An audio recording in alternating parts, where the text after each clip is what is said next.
for which they have been hired and contracted. A solution, Mr. Speaker, to the CHPs must be found. We must not sit pretty in the Senate, knowing as it were, Mr. Speaker, that health is a function. I think, Mr. Speaker, I would want to challenge the Senate Committee on Health, led by Senator Madago. The Speaker, I know they have tried to do what they have tried to do, but I want to challenge them to now draw the line in the sand and say enough is enough. We cannot have these demonstrations outside Parliament, in the streets of Nairobi, every day, every week, for people just demanding the same thing, and it is their right to be paid this money, Mr. Speaker. Something really must happen so that we get done with this matter. The Speaker, on the issue of, under the same schedule, the first schedule, on the issue of KIBES. The Speaker, for whatever reason, whatever wisdom was used to phase out the allocation of the national government share to county governments to construct the industrial parks, there were two phases that I know of. There was phase one, and then there is phase two. My county, Kitui, Speaker, did not make the list for the first phase. But, Mr. Speaker, because of a desire to create jobs and push forward the manufacturing agenda in our county, the county executive of Kitui approached the county assembly of Kitui, and they approved the share of the county government of 250 million Kenya shillings for the construction of KIBE at a place called Kanyonyo, the Speaker, in Kitui rural constituency. The last time I checked, that construction had been done up to around 40%. But, the Speaker, there are counties that have already received the government share of KIBE. And they haven't even done 5% of those constructions. This is my appeal to the decision makers and policy makers in relation to KIBE is that those counties that have demonstrated a willingness and even committed their funds for the construction of these KIBEs be fast-tracked and get their share of the government funding to complete their KIBEs.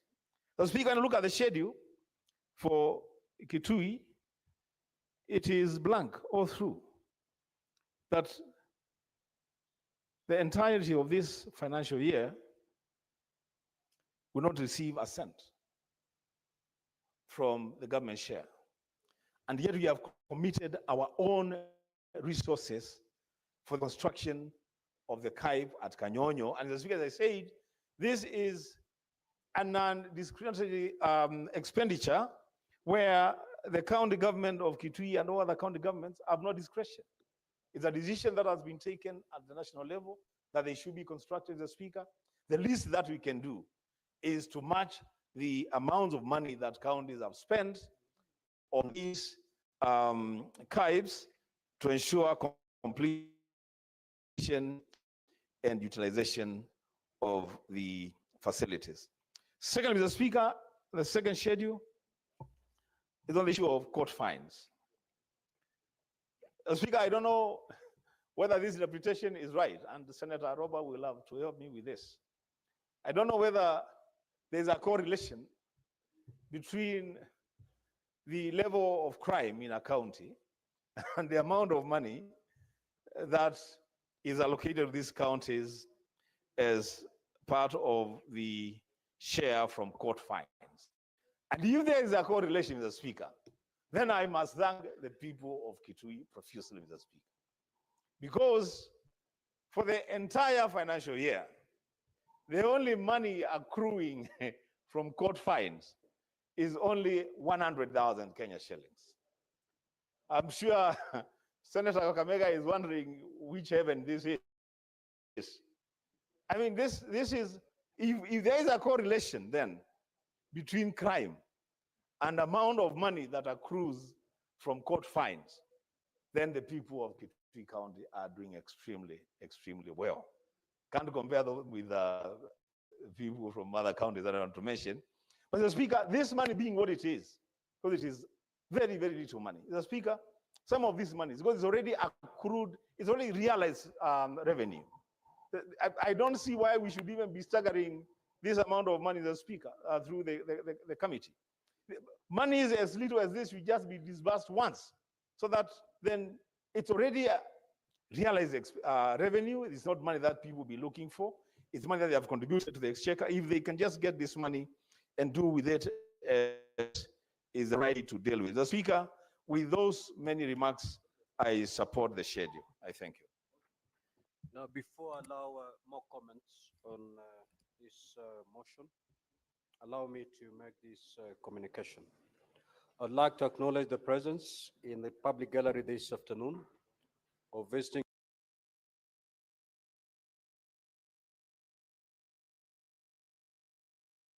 teachers and students from Tengeche Boys High School in Kericho County.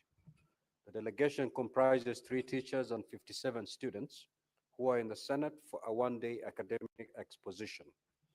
Honorable Senators, in our usual tradition of receiving and welcoming guests to Parliament, I extend a warm welcome to them, and on behalf of the Senate, on my own behalf, wish them a fruitful visit.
them well in the remainder of their time here in Kenya and as I travel back home. I thank you, Mr. Speaker.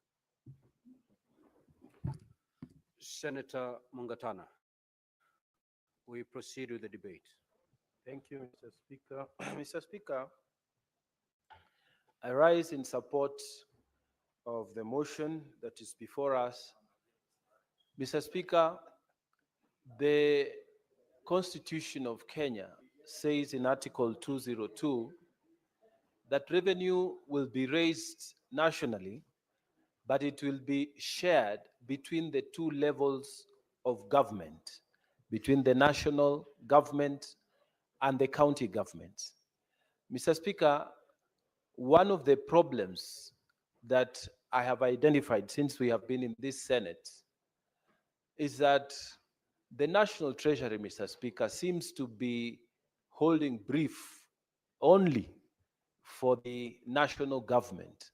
And it does not, in many ways, consider county governments as part and parcel of it. Mr. Speaker, it is time that we consider seriously how we can pass legislation within the Senate in our capacity as the protectors of the counties so that we can create a separate treasury or a division within the treasury that specifically serves the county governments. Mr. Speaker, the problem with this schedule is that when it comes to exchequer releases, when it comes to disbursements to our counties, the National Treasury tends to lump the responsibility of disbursement to the counties with all the other responsibilities within the nation. And then the responsibility to disburse timeously to the counties, it is relegated to the back so that, Mr. Speaker, they will disburse money favoring the national government and they will disburse money disfavoring the county governments. So, Mr. Speaker, this is a challenge I would want to give to the committee chair of finance at the Senate. Mr. Speaker, time has come for us to sincerely look at how we can use Article 202, that revenues are raised nationally and shared equitably between the national and county governments. Develop some law within that will create a department within the Treasury that is dedicated to county governments. So if monies are being raised by the Kenya Revenue Authorities, they should be equitably divided so that there are two sets of consolidated accounts. One set for the national government and one set for the county governments. So that when we say there are delays in exchequer releases, then it will be specific that the treasury from the county governments is not releasing the funds in good time. Mr. Speaker, if this is not done, then like other colleagues have said here in the past, and even in this debate, that it will become a ritual, that we shall pass a schedule, and then this schedule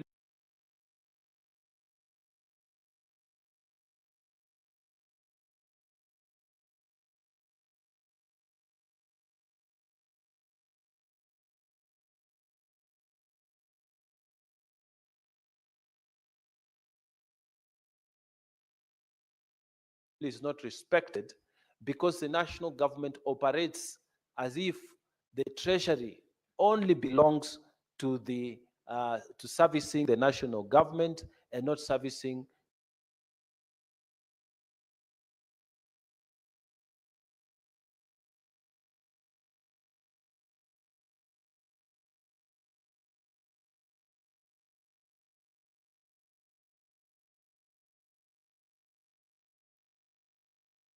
the county government.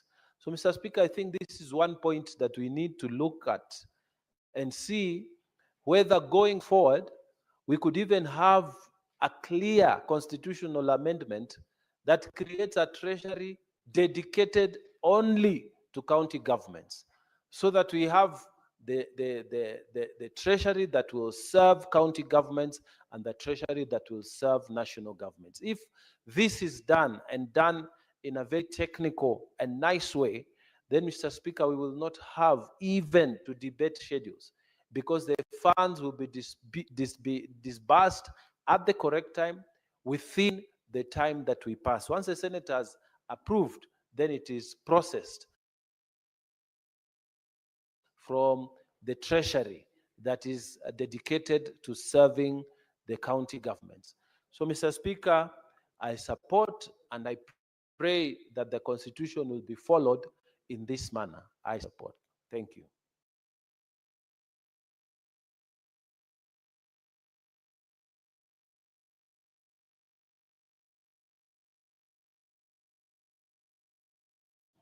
Senator Thangwa Karur.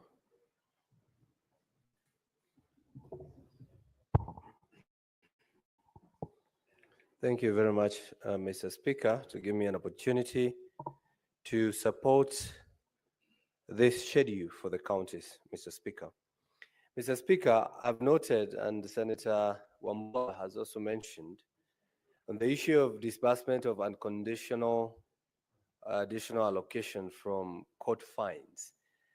And from the schedule, Mr. Speaker, 116 million is going to only 10 counties. And these are the court fines, to my understanding, is the fines that people from these counties have been fined by courts, probably for breaking the county laws within that particular counties. Kiambu is receiving about 10 million from these county fines. Nairobi, which is getting the bigger chunk of the money, is receiving 70 million, 740, 842 shillings, Mr. Speaker.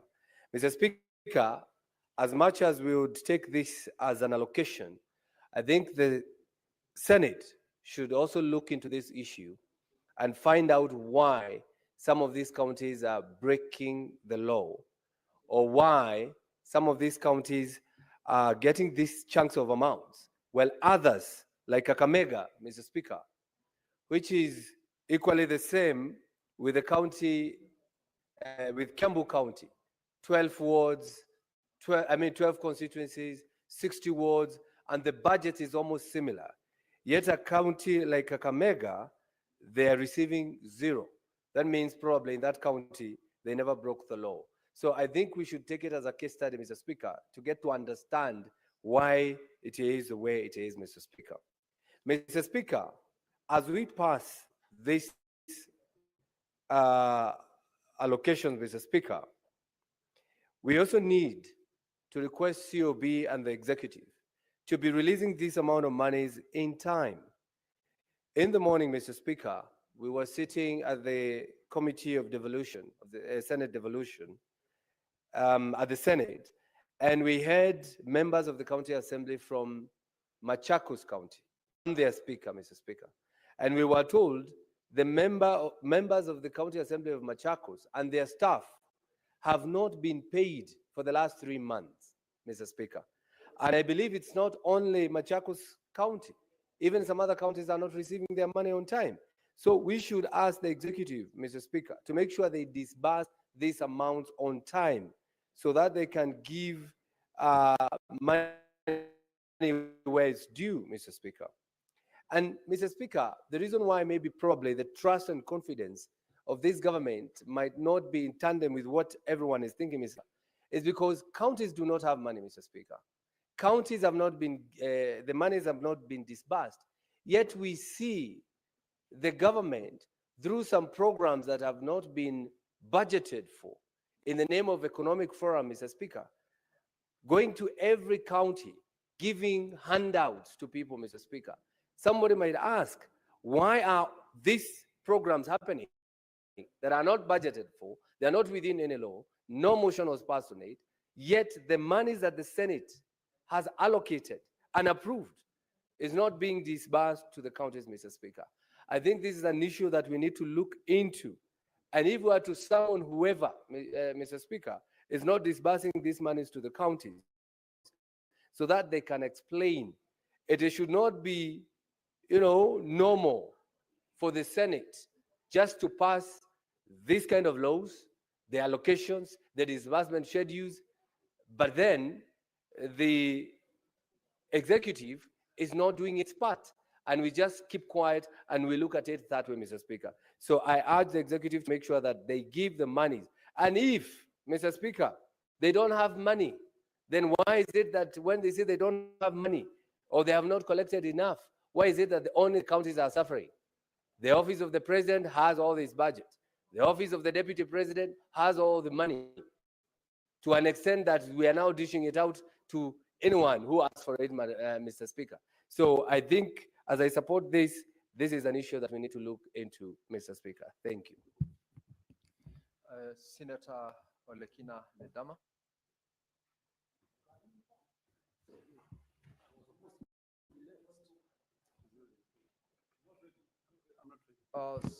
If Senator Olekina is not ready for a contribution, Senator Okongo Omogeni. What are you saying? Thank you, Mr. Speaker, for giving me the opportunity to also make my comments. Mr. Speaker, first I want to appreciate the good work being done by our chair, Finance, Senator for Mandera, Ali Roba, and I wish to make a few comments, Mr. Speaker. First, for some of us who come from counties that were privileged to get the county aggregated industrial parks, we are happy that we are sending money to our counties that will jumpstart the construction of these county aggregated industrial parks. But Mr. Speaker, this dream will never be realized unless we have fiscal responsibility from our counties. Because I've had the privilege of going around as a member of a committee. And you will find, Mr. Speaker, that there are counties that have made very good progress in construction of these industrial parks, while some are lagging behind. And Mr. Speaker, there is no explanation other than attributing it to the effective management of our counties. Especially for my county, I'm happy to tell my people of Nyamira that we are now sending 52 million shillings to Nyamira. And I hope that the construction that is ongoing at Sironga will now pick up at a better pace than what we have seen before. Because we want these parks to be finalized and people start utilizing them so that we can see transformation. Otherwise, if we have them on paper, we are talking about county aggregated industrial parks, but we are seeing nothing. That adds no value to our people, Mr. Speaker. So I hope that our counties are going to make good use of the money that is being sent to our counties so that we can see progress, good progress in the construction of these industrial parks. Curse be you, if you are a governor who receives money that is meant to transform our lives and you divert it to your pocket. And I'm asking also, Mr. Speaker, the watchdog bodies like EACC and DCI to be on the watch out. Because, Mr. Speaker, what happens is the moment this money hits some of our counties, those who have a very good appetite for public money will start announcing that money has come and it gets diverted. Second, Mr. Speaker, on this idea of community health promoters, I fully associate myself with the sentiments that have been made by colleague senators who have spoken before me. Let us not dehumanize people who are trying to assist the sickly in our society. There are people who have told me, Mr. Speaker, that they have not been paid their paltry 2,500 for the last 6 months. I mean, how unfair can we be? As senators and other state officers, we receive our salaries timely, every month. If you are in arrears, it can't exceed five days, Senator Khalwale. But from my county of Kakamega, from my county of Nyamira, I don't know about Kakamega. You have community health promoters who wait for their arrears for 5-6 months. We are being very unfair. And I'm told this is happening in all counties, not just in Nyamira. This is something that we can never be proud of. And I'm hoping that we can find a solution.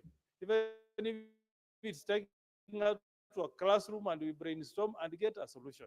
We are not being fair to these Kenyans who have put their lives on the line to serve the sick, the need in society. Their contribution does not deserve the mistreatment they are getting.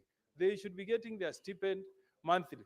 And you know, when we were passing this law, I remember last time we said, this idea of making people to be casuals, we should even have them absorbed on contractual basis so that they can earn a salary every month.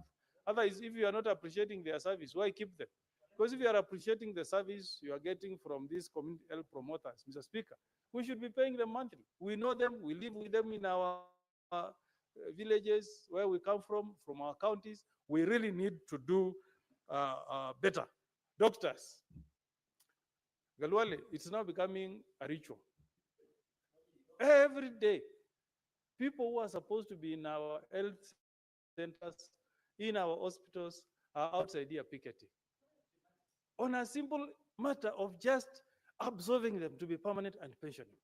And you look at the statistics, Mr. Speaker, we don't have enough professionals in that field. They are not there. Every day, I mean, for how long will this continue? And we are the people's representative. That's why they come here every day. Ask yourself, why have they not gone to the bus stop to picket there? They come picketing here because they know that the people's representative can find a solution. These guys are from our counties. We cannot allow this to happen, Mr. Speaker. There is a time in the last parliament, we summoned, when we had a problem in the security sector, we summoned the DCI here, we summoned the IG, you remember? They all came here. We need to summon everybody in the health sector, Mr. Speaker, so that they tell us once and for all, what do they want us to do so that we get a solution for these doctors, nurses, and the likes. We can't continue this way, Mr. Speaker. We must get a solution. And Mr. Speaker, in conclusion, I want to emphasize on fiscal responsibility. You know, majority leader, even if we, every month or every year, we sit here and disburse money to counties, unless we deal with the issue of money that ends up in people's pockets, we will never transform the lives of the people we represent, Mr. Speaker. As long as we are converting counties to be employment bureaus, we'll never, Mr. Speaker, transform the lives of the people we represent, Mr. Speaker. My neighbor, I heard you welcoming students from Tengecha. You should have emphasized that Senator Omogeni went to one of the best schools in Kericho, Kabianga High School. You should have mentioned that to them. Yeah, that I went to one of the best schools in Kericho that used to compete with the alliances of this world. So I really want to support Mr. Speaker, and I hope that our county, our chief executives at our counties will continue making good use of this money. We applaud those who have exercised fiscal Order, responsibility. Honorable Senators. Order, Senator Cherargei, Majority Leader. Order, Senator Eddy. Allow Senator Omogeni to conclude his submissions in peace. Yeah. So with those many remarks and under the coercion of my neighbor, Senator of Kericho, I beg to support, Mr. Speaker. Senator Mundigi. Asante Bwana Spika.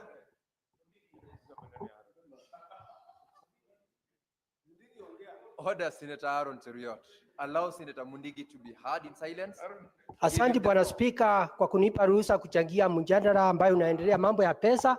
Naunga mkono, lakini ningetaka tuweze kusaidia counties kwa sababu siko na shinda juu ya hela, juu ya health promoters na mambo ya madaktari na mambo ya visile vitu zingine kama mambo ya maji. Kama nafurahia kwa sababu kama kwa hii mgao ya pesa Embu County inapata milioni 279.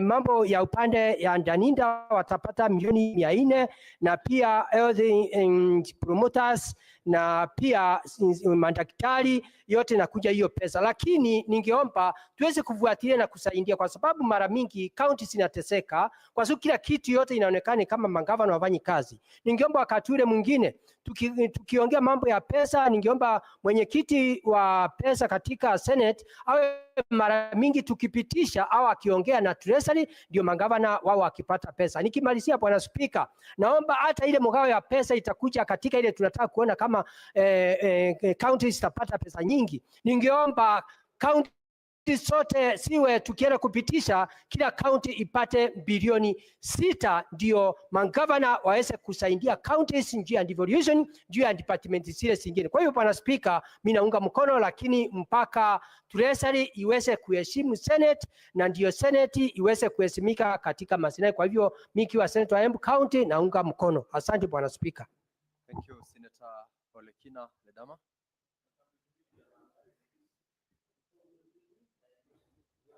Thank you, Mr. Speaker. Mr. Speaker, I rise to make some brief comments. And noting that you are seated there, Mr. Speaker, I'd like to let the people of Bomet know that you've done a good job in making sure that they receive, at least with the CHPs, they're almost 74 million going to Bomet County. And also in terms of the doctors' arrears, there's around 21 million going to Bomet County. Madam Speaker, Mr. Speaker, sorry. Narok County is equally, Mr. Speaker. Order, honorable senators. Mr. Speaker, Order, Senator I Boni Halwale. am really trying to do my job here because my voice is just gone, but it's fine. But I still have to come back and work. It is important that all of us should be here, really, because this is our primary goal. As senators, Mr. Speaker, can you please protect me from your colleague and also my brother who wants CDF and I don't want it. I will not mention his name. But the issue here, Mr. Speaker, that it is important for all of us to be here because this is what brought us here, to fight for money to go to our counties.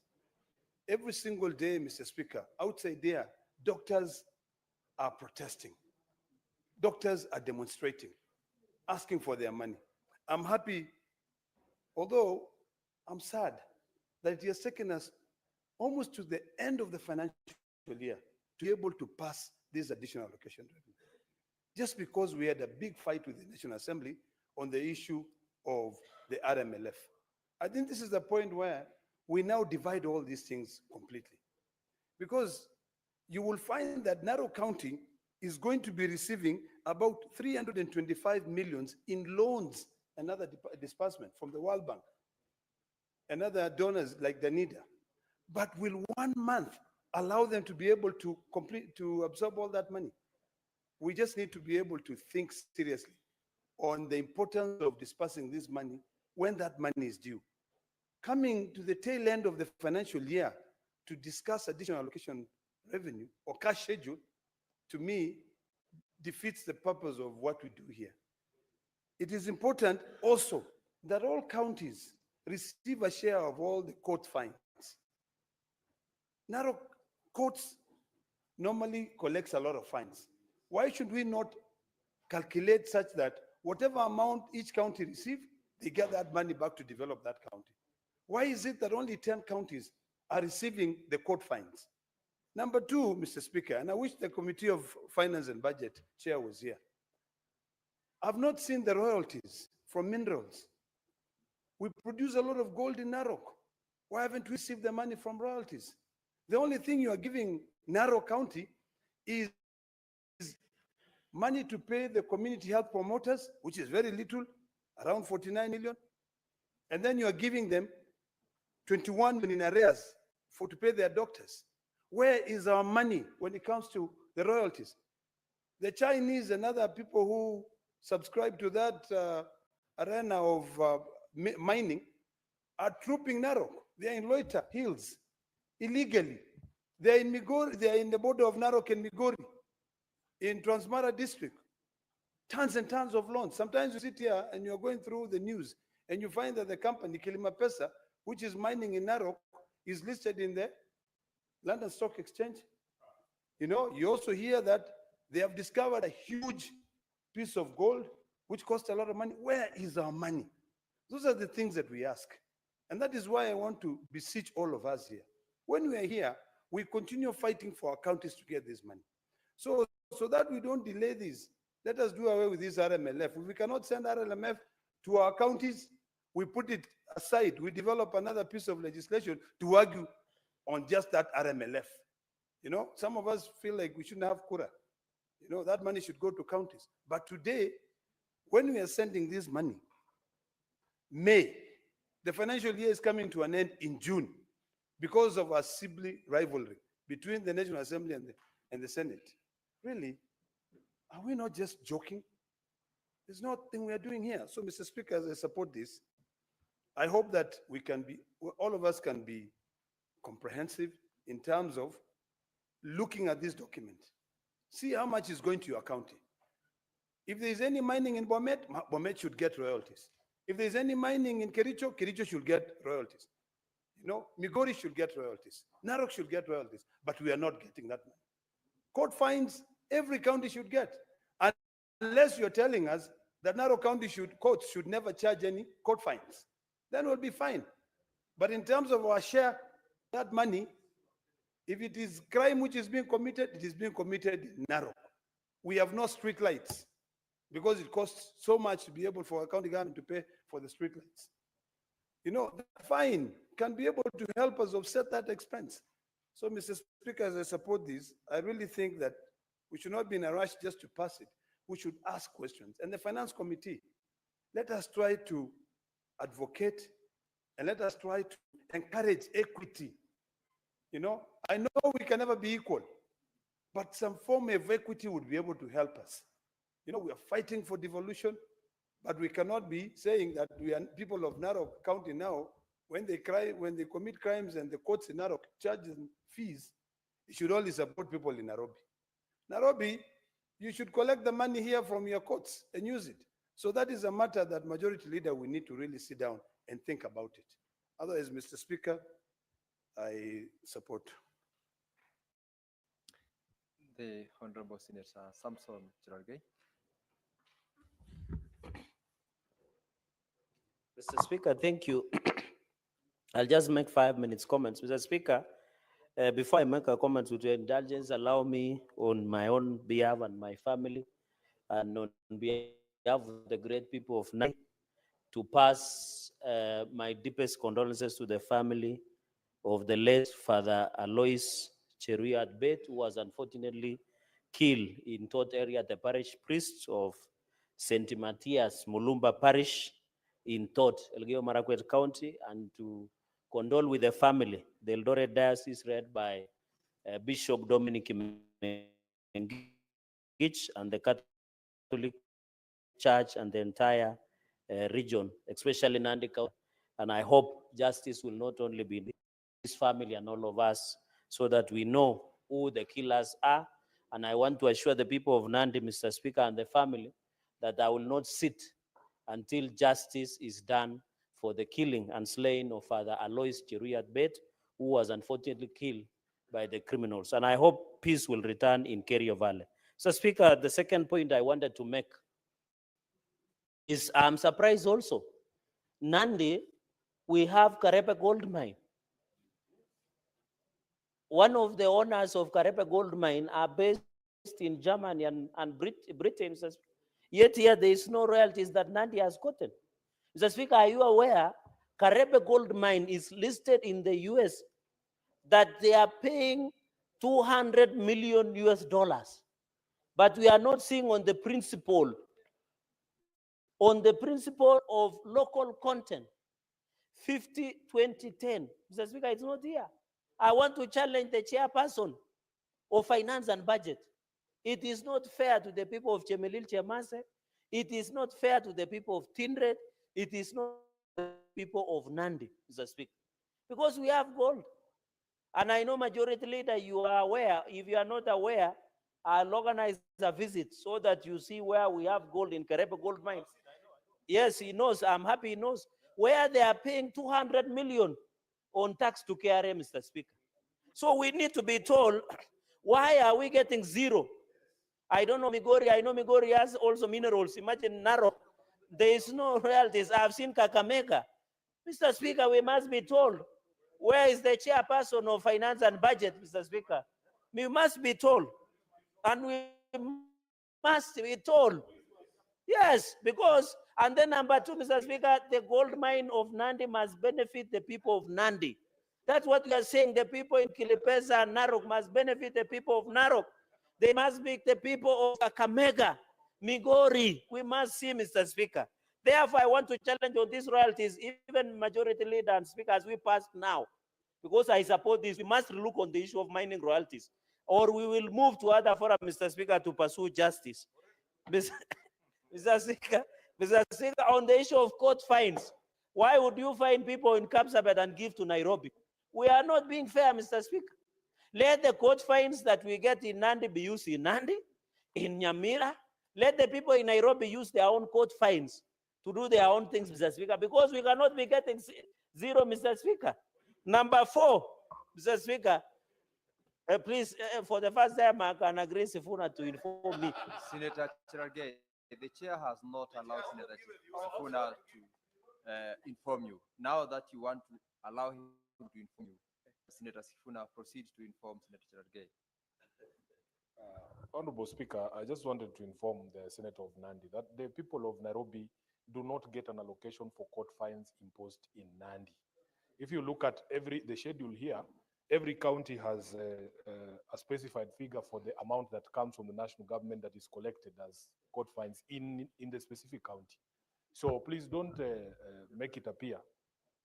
Don't make it appear that we take money from courts outside Nairobi. The Nairobi allocation is for courts in Nairobi, and there's a unique situation in Nairobi where we agreed with the judiciary, Honorable Speaker, that the city courts here will be manned and managed by the county government of Nairobi, and that all the fines that are collected there should go back to the people of Nairobi. In fact, the problem is Senator Cheruiyot, Cherargei, I think it's the same people. Sifuna, I think the information is home. Yes, I just want You to actually just digressing. to conclude that in fact we in Nairobi feel that this figure, I think it was 87 million, was it, is still very low, Honorable Speaker. If you put into perspective the number of times Nairobians are arrested and harassed and taken to court by the Nairobi City Council Askaris, County Askaris. So our figure should actually be higher, but honestly, Speaker, it is putting in perspective the population and also the situation in the city. I thank you, Honorable Speaker. Proceed to conclude, Let me Senator conclude. Samson In the Cherargei. interest, I believe Mr. you Speaker, are I think informed. this is the first time Senator Sifuna is giving useful information to this house, and I'm proud of him, Mr. Speaker. Mr. Speaker, I'm appreciating you. No, I'm appreciating you. Mr. Speaker, that is why I'm saying this Senator is Cherargei, it's useful. Senator Cherargei, you allowed Senator Sifuna to inform you. Yes, which I've It said is- is useful information. You are actually almost being disorderly by making reference to the fact that it is the first time that is giving any useful information. It is appropriate that you acknowledge and Let me, Mr. Speaker, with your indulgence, this is one of the rare occasions that I've gotten useful information from Senator Sifuna, and I hope he keeps at the good spirit, Mr. Speaker.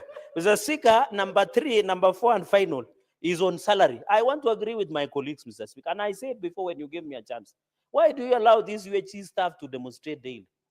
Why don't majority leader and minority leader, you have led us even last week with consultation of former Prime Minister, Mr. Speaker. Why don't you call to order and committee of the whole, CS of Health and Ministry, COG, and stakeholders of UHC, you call through the powers and we sit here, the whole house, and resolve this UHC. This is the legacy of yes, for the man, Mr. Speaker. I want to challenge the leadership of this house, led by Senator Sifuna, Senator Wambua, Senator Cheruiyot. Please call a whole house and we resolve this issue of UHC. Mr. Speaker, we are tired. We are tired, Mr. Speaker. what's your point of order, Majority Leader? Mr. Speaker, Last 2 weeks ago, I said that there is an emerging trend of content creators in the House instead of legislators. People, Mr. Speaker, who want to do things to the gallery, but they know very well that that is not where the solution lies. Senator Cherargei, I would have wished to help with this UHC challenge that we have. But you know for a fact that the solution lies in the National Assembly. All UHC staff is budgeting of their allocation for their salaries and consider absorption into counties, Mr. Speaker. Unfortunately, this is not the budget-making house, Mr. Speaker. In the division of revenue, we only consider resources that are divided vertically between the two levels of government, Mr. Speaker. But the final solution lies with our colleagues in the National Assembly. And I wish, in fact, today, when the UHC staff were outside here in the Senate, I sent a sergeant at arms to whisper to them that this is the wrong gate. The right gate to demonstrate is where they are now, Mr. Speaker, because they are presently before the National Assembly. So is it in order for Senator Cherargei to mislead UHC staff, Mr. Speaker, that their solution lies in the leadership of yours truly, and I don't know which other senator, while he knows for a fact that our powers are limited to division of revenue with regards to county allocation only, Mr. Speaker. I thank you. Thank you, Majority Leader. He made reference to the leadership of the House comprising Senator Sifuna, Senator Ombua, and yourself. So, Senator Cherargei, you take note of the comments by the Honorable Majority Leader, particularly with regard to the mandate of this House. What other point do you want to share, Senator Sifuna? No, Honorable Speaker, I wanted first to join the Majority Leader in saying that we as the leadership of this House have done our best for the UHC workers. The stage at which we are right now, it's not about stories, it's not about petitions. They want money to be allocated from the budget for their absorption on permanent and pensionable basis. Honorable Speaker, I must say, I was very offended that the person who's responsible for that, the chairperson of the budget committee, while at a church on Sunday in Nairobi, instead of telling the UHC workers how much money he has put in the budget, he attacks Sifuna for being the person championing the UHC staff workers. So as a house, the leadership here, we are our best. Let the chairperson of budget, the member of parliament for Alego, put money for UHC workers, and I want to Senator Sifuna, encourage them. I want to stop you there. Yeah. You are already making reference to a member of parliament who is not available in this House. No, I just wanted to send the UHC workers to the right. Your point. Just a moment, Honorable Speaker. Take your seat, Senator Sifuna. Take your seat. Honorable Speaker, just let me Take your conclude. seat, Let me just You've made conclude. your point. Take Just your a small point. Just a small Senator point, Speaker. Sifuna, take your seat. Speaker, just a small point. Take your seat. I Senator wanted the Sifuna. UHC workers to know that as SG of ODM, I have Honorable Atandi's number. And I want them to be the ones, the messages they are sending to us in this House should be directed to Senator Honorable Atandi. That's all. Point is made. Thank you, Chair. Senator Sifuna, take your seat. Senator Cherargei, conclude. As you also correct the position that you made as regards the leadership of this House. Mr. Speaker, there is the principle of constitution. When you read the fourth schedule, Mr. Speaker, county health services is devolved. So I want to ask the majority leader to carry Constitution of Kenya 2010 closely and read Article 10 and Part 2 on the fourth schedule, Mr. Speaker. What I was saying, they should provide leadership. The National Assembly has scarcity of leadership. That's what I was requesting. Was it too much to ask, Senator Sifuna? Yes, and in fact, Sifuna, you should call Atandi to order because he's your member of ODM and tell him to allocate. That is what I was requesting, Mr. Speaker. I didn't request a lot. I know the chairperson of health, Senator Mandago. Mr. Speaker, we were discussing this issue of UHC. What I want to appeal to the majority, Senate majority leader, because he also has ears and eyes of who is who in this country, to whisper, Mr. Speaker, so that this UHC can be resolved once and for all. Is it too much to ask on behalf of UHC? It's not too much, Mr. Speaker. That is what I'm all requesting, Mr. Speaker. Mr. Speaker, finally, so on this issue of salaries, and therefore leadership of this House, including yourself, Speaker, let us come out, provide leadership. In fact, when I ask, Mr. Speaker, you can see the majority are whispering that Anas. The person who knows Anas is Senator Sifuna. He said in public that he has Anas by the name. I don't want to mention the name. Was it Cindy or somebody? Mr. Speaker, Mr. Speaker, and he said it on record in Migori in presence of Senator Gisheru, Ed. And I don't know, maybe you'll ask him why. In fact, that is why Sifuna is my greatest supporter today. Because when you talk about anything around health, he remembers one nurse that changed his life. Mr. Speaker, Mr. Speaker, Mr. Speaker, Mr. Speaker, Mr. Speaker. So the issue of salary that will come to Nandi is 176 million plus, Mr. Speaker. I want to challenge this will go to community health promoters, it will go to industrial bank and health sector, Mr. Speaker. I expect this money to get value. And I agree with Majority Leader. He has said service is not about brick and mortar. My hospitals in Nandi are coming down, Mr. Speaker. When you go to Kapsabet County Referral Hospital, when you want to visit the most dirtiest hospital in Kenya, just go to Kapsabet County Referral Hospital, presided over by Sang Maladministration, Mr. Speaker. So I want to challenge and call upon the chairperson of health, and I've challenged him central to come to Nandi. When you come to Kapsengere, it's toll. You come to Kobujoy. Kobujoy is only, and you know the governor is your friend. God forbid if he gets an emergency medical. That project of Kobujoy Health Center is toll, and he has consumed 100 million, Mr. Speaker. So I hope my nurses and healthcare practitioners in Nandi will get value. Finally, on the issue of World Bank and Danida, Nandi is going to get over 480 million, almost to close 1 billion, Mr. Speaker. We need to see this value. I have seen my project in Soria Township as told. Yet this money has been released, Mr. Speaker, 485 million, Mr. Speaker. When you see the footpaths that were contracted by county government of Nandi, the footpath that he contracted Governor Sang, Mr. Speaker, cannot even be used by two dogs because it is too narrow. It cannot be used to pass by the two people, Mr. Speaker. We must be told what is the value. And 480 million, Mr. Speaker, is World Bank money. It is a loan. It is not a gift. It is not sadaka, Mr. Speaker.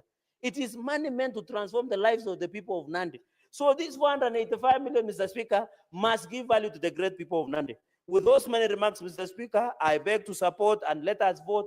But I want to call upon the Finance and Budget Committee, let us sit on royalties and the issue of court fines. With those many remarks, Mr. Speaker, I beg to support and let us vote. Senator Eddie Okech.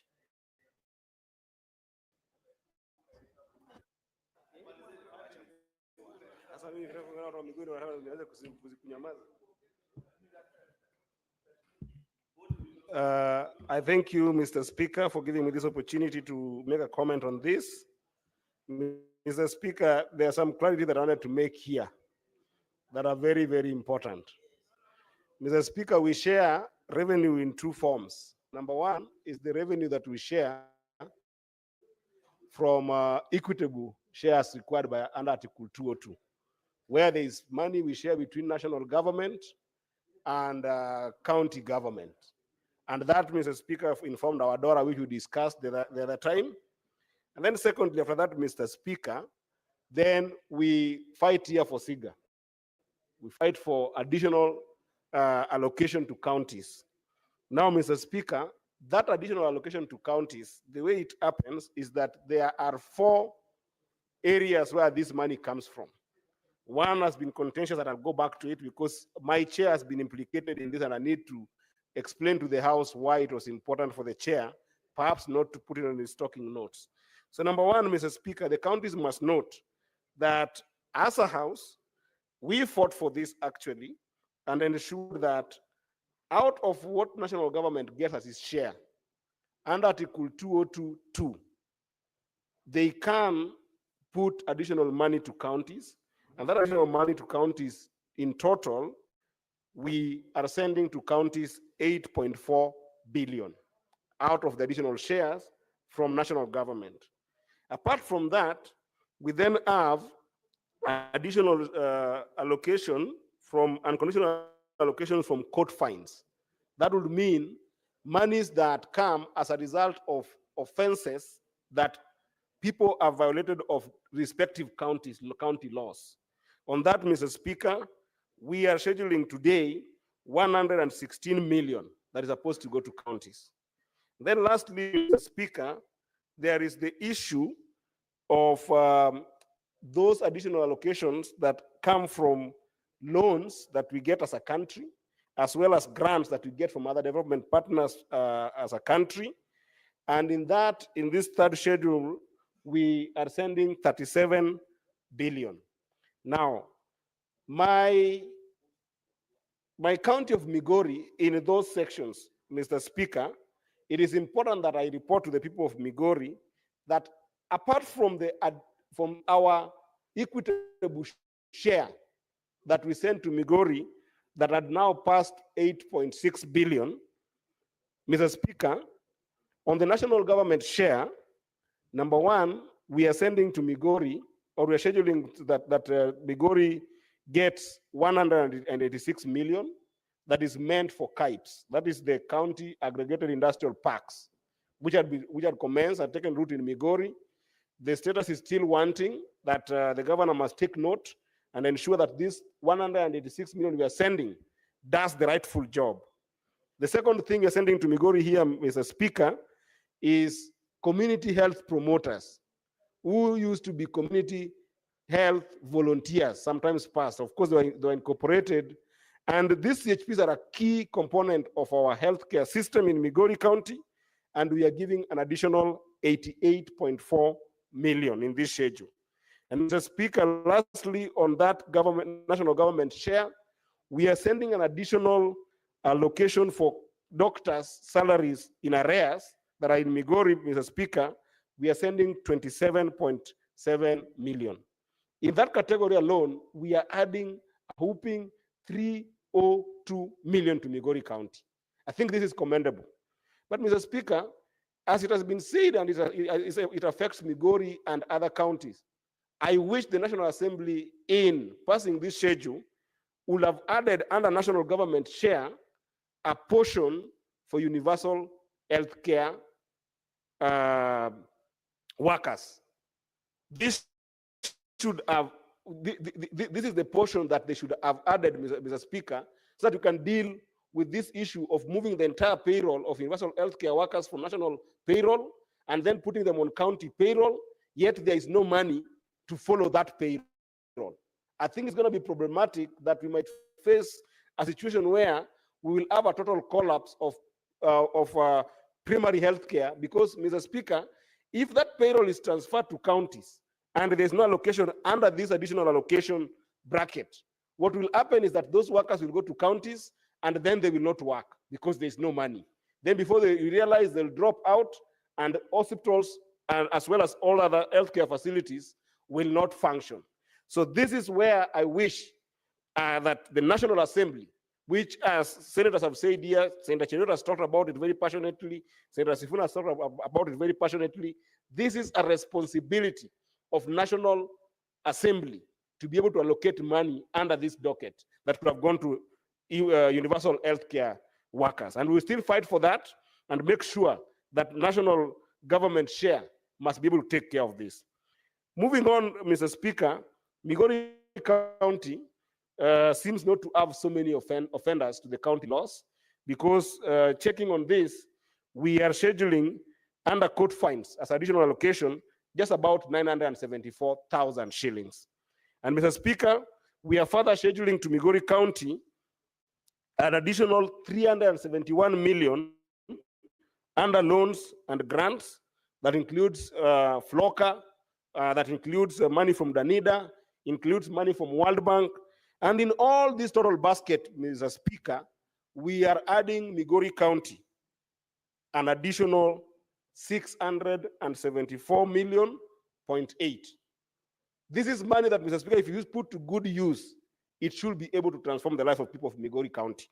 And I want to urge the leadership of Migori County, the county government, that after doing all this work here, we must make sure that these monies are put to good use and are put in a place that they can be able to serve our people.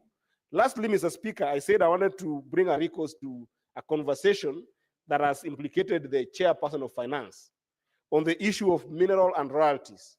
The reason why it's not comprehensive here, Mr. Speaker, ordinarily, that amount of money should also feature as an additional allocation to counties in this conversation.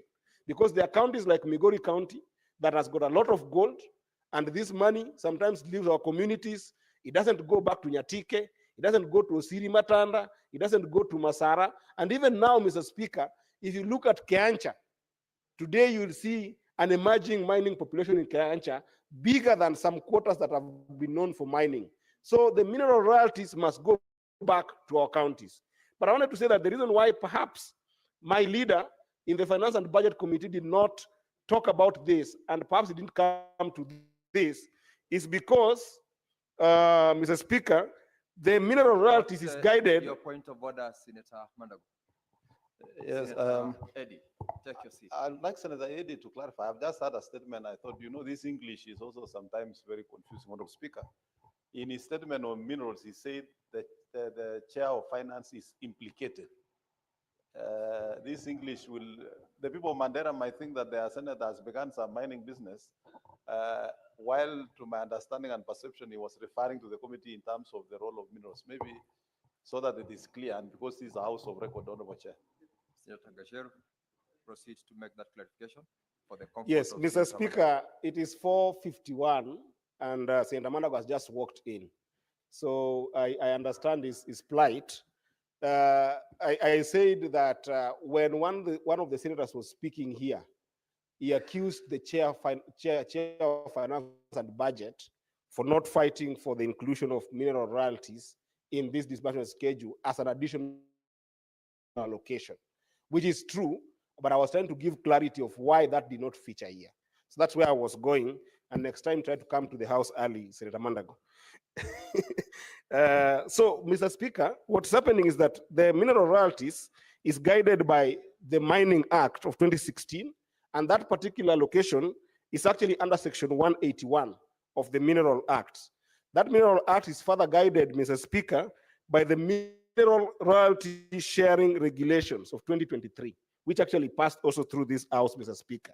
And if you further look at the PFM Act, Mr. Speaker, you'll see that the PFM Act under Section 28 requires that mineral royalties after the collection are first of all put into a mineral royalties collection account, which then under Section 75 of the PFM Act, that collection account then must then be transferred to the consolidated fund account. Now, where does the sharing element come into? Under those regulations, Mr. Speaker, if you look at Section 5 of those regulations, and I'll read it word to word, it says that the accounting officer of the State Department shall prepare and submit to the National Treasury by the 15th day after every quarter a schedule of royalties on the amount. One, of the royalties received from holders of mineral rights, and then two, what amount out of those are due to the national government, and then are due to the county governments, and those that are due to the communities respectively. I don't want to bore you with much, but it goes actually further to share the apportionment in terms of percentages that must go to national government, county governments, as well as local communities. So that schedule is actually already there, and it is established by law and subsequent regulations. So it is not that the chair of finance wasn't aware of this. We conversed on this. The chair of finance is quite well informed. I am well informed as a member of that Finance and Budget Committee. Senator Boni Alora is just as well informed, and all the members of that committee are quite well informed. It's only that schedule is already prescribed for by law, and that's why it did not feature on this. With that, Mr. Speaker, I want to support this schedule, and I want to encourage that we keep on fighting hard, that the National Treasury must not only share with us this schedule for us to pass, but they must honor this schedule to ensure that those monies go to the counties on time, and those monies reach our people just in the same spirit as the equitable share that is furthered with Article 219, that says that money must actually reach those counties in time without delay and due delay, and in the measure that has been passed in this House. I support, Mr. Speaker, and I hope that we'll go into a good ride with the National Assembly as well as the National Treasury in making sure that in future schedules and actually in future county additional allocation resources, money will be allocated to UHC's workers to ensure that they are also included in this kind of schedule and can be able to get their money. I thank you, Mr. Speaker. Senator Abbas Mohammed. Thank you, Honorable Speaker. Honorable Speaker, I also want to join my colleagues to support the discussion schedules for 2024-25. Honorable Speaker, this additional funds schedule is coming actually too late. That it's now end of May, and you have only 1 month for this fund. And it's actually very unfortunate. I was a member of the Committee of Mediation, and every year, whenever we are talking about the additional funds, we must also have a mediation team, a committee, which is very unfortunate. It is actually the high time this House will discuss on how best we can handle this money independently from the National Assembly. Because it's actually a deliberate move that this money delays always. And at times, the Treasury release funds to the counties very late. You see, money not been released for almost 3 months for all quarter. And members are, even the workers are not paid. I think the issue of releasing funds to the counties must be discussed in this Senate, and we must come up with a way that we can be able to achieve money in a given time, like any other institutions in the National Assembly, in the national government. Under Speaker, in the Schedule 1, my county has received almost 265 million, and one is the CAIBs. Under Speaker, the CAIBs, this is the county aggregated and in the schedule back. I see so many buildings coming up in my county, very huge buildings. So asking myself, are these really a priority for me? Because even the industries, we don't even have cottage industries.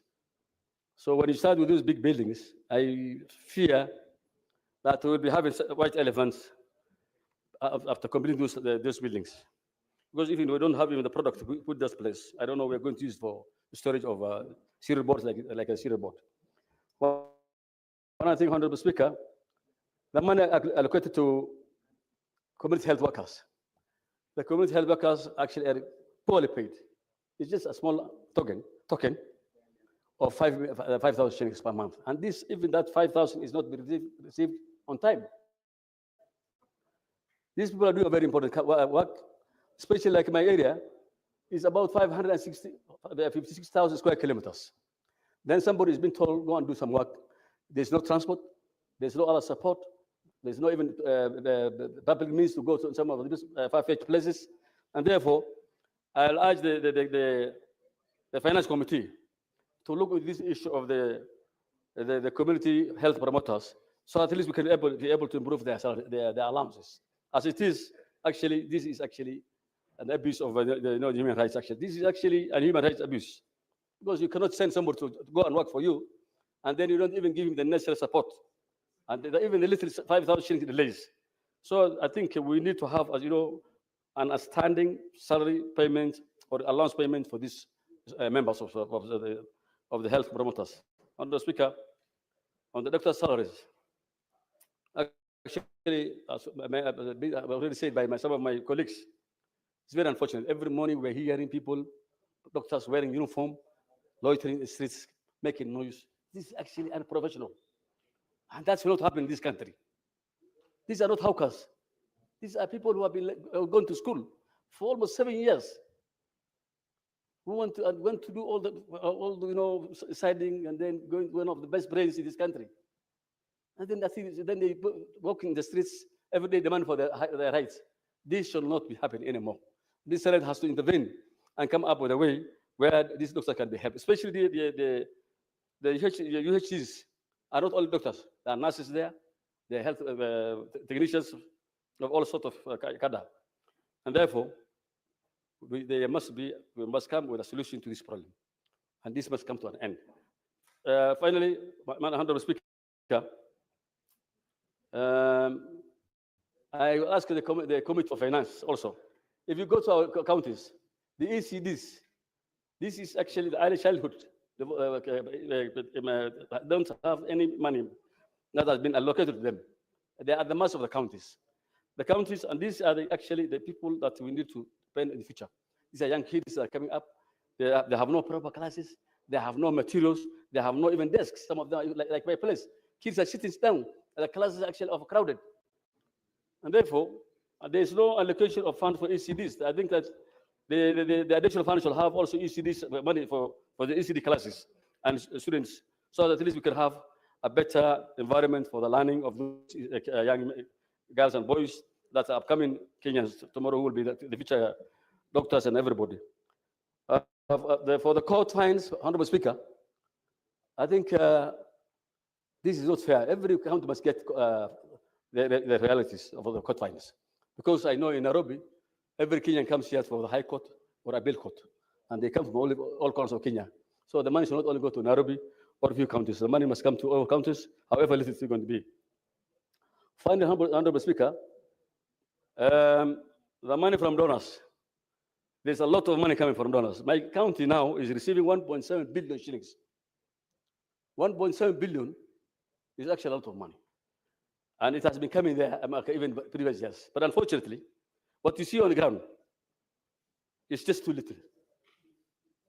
Just too little, Honorable Speaker. For the issue of the health, I think the SHA issue has now improved the collections of the institutions, like the dispensaries, the health centers. But the problem is that this SHA problem, there is no proper accountability. The money is being used at the source.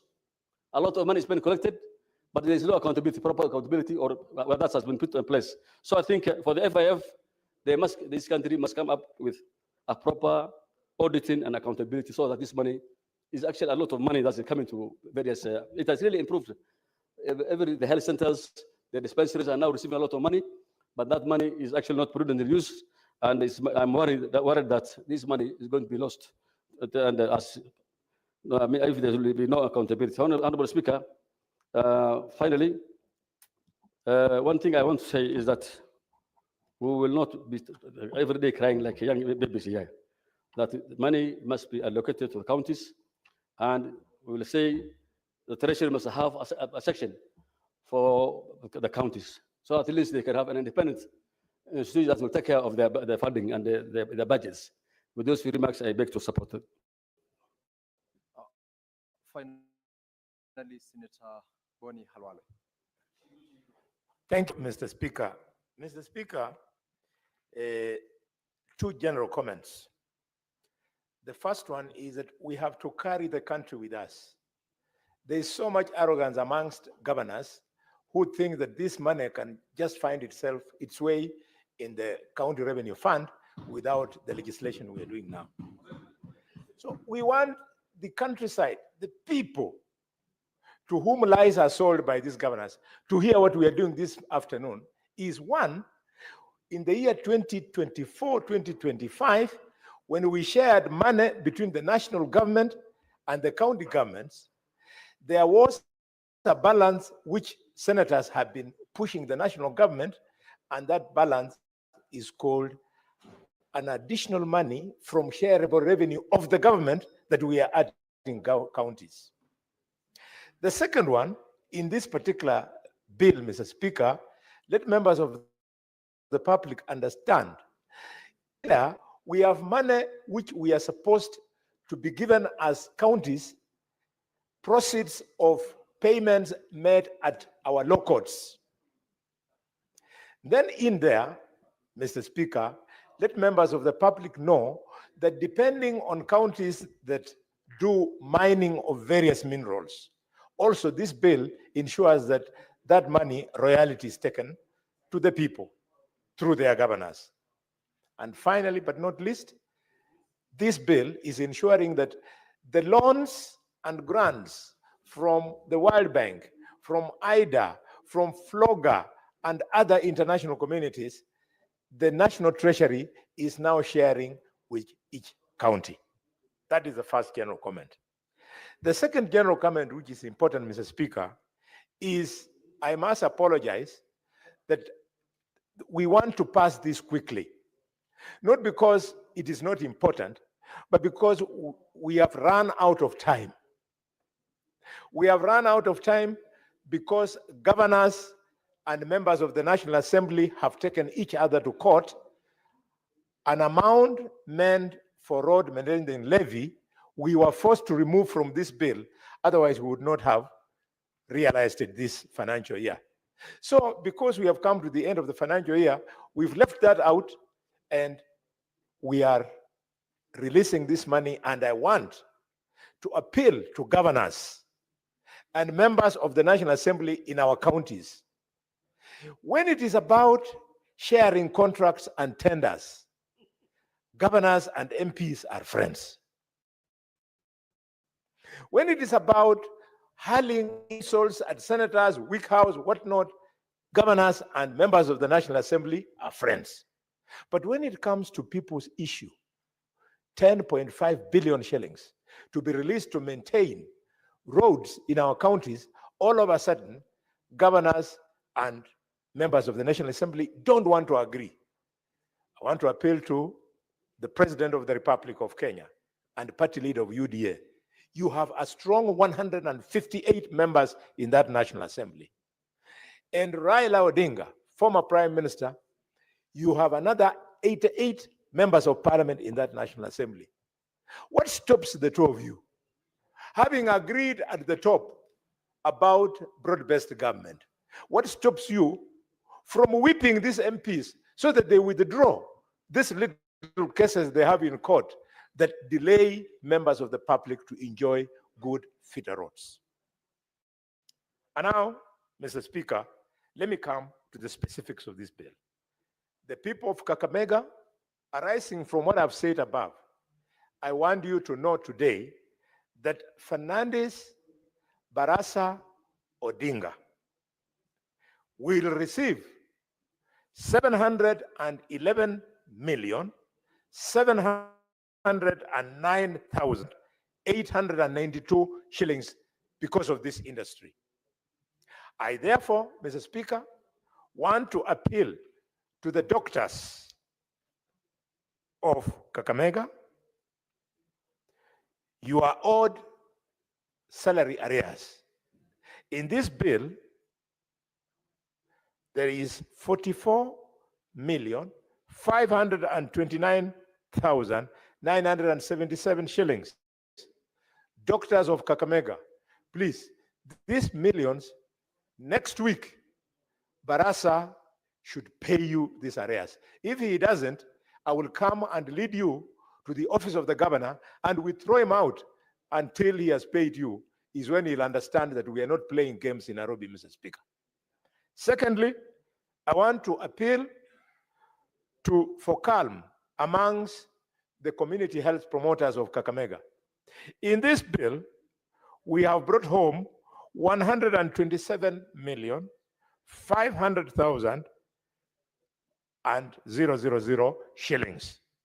Mr. Speaker, I'm appealing to all the community health promoters from Likuyani to Lugari to Malava to Navakholo to Shinyalu to Ikolomani to Lurambe to Mumias East to Matungu to Mumias West to Butere and Huisero. All of you, next week, take the nearest border, go to the governor's office. You'll find me there. He must pay you this money. It is there. If we don't force him, the theft he used to practice in Ketraco, he has exported it to Kakamega. He will chew this money. You will have nothing to eat.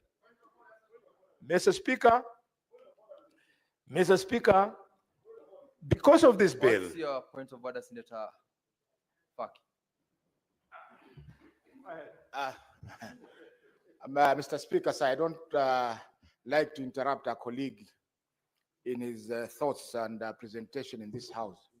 But I had, if I'm correct, I had Senator Khalwale saying that the theft at Kentraco,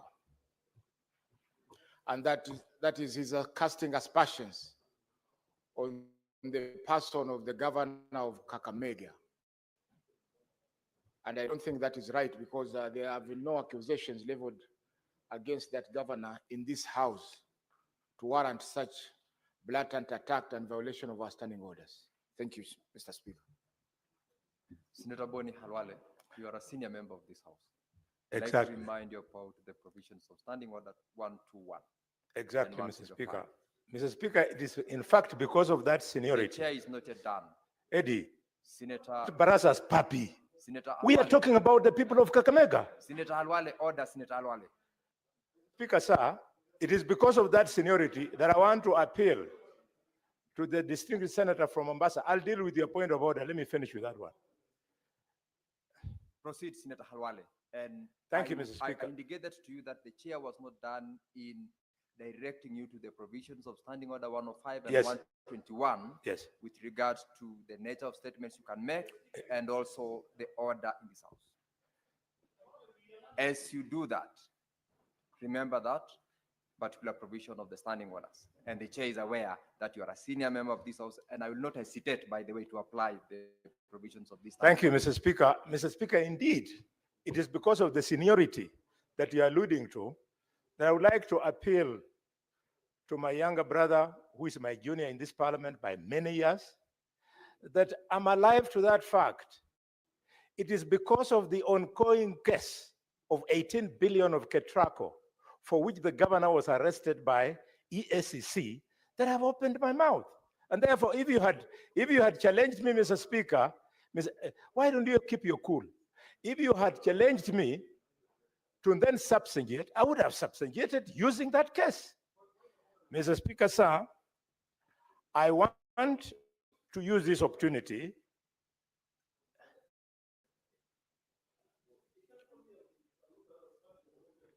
Mr. Speaker, sir, for this reason, I would like to appeal to the governor of Kakamega not to look far, to take a walk and go to Bungoma and talk to his brother, Governor Lusaka, and take a walk and go to Kitale and talk to his brother, Senator George Natembea. Both of them are doing a sterling job to the extent, Mr. Speaker, that the governor of Bungoma has received money for the construction of the County Agricultural Integrated Park. Governor Natembea has received, but Barasa has not received because he has not convinced the national government that he has played his part. He should learn from performing governors of our region. Mr. Speaker, having said that, I want to speak to the issue of court fines. It's very unfortunate, Minister John Madi, you have signed this schedule. You have declared that Kakamega does not deserve even a single shilling from court fines. And you know that in a county of 2.5 million people, Kakamega, these cases go on all the time. Where is the reimbursement for Kakamega from the National Treasury, CS Mbadi? It is because of this, Mr. Speaker, that I want to draw the attention of members to the fact that this little money they are dispersing here to us is a sweetener. There is no audit to tell us how much money was collected in the whole country. This is arbitrary. In fact, this is the budgeted corruption that members of the public have been pushing on social media and other forums.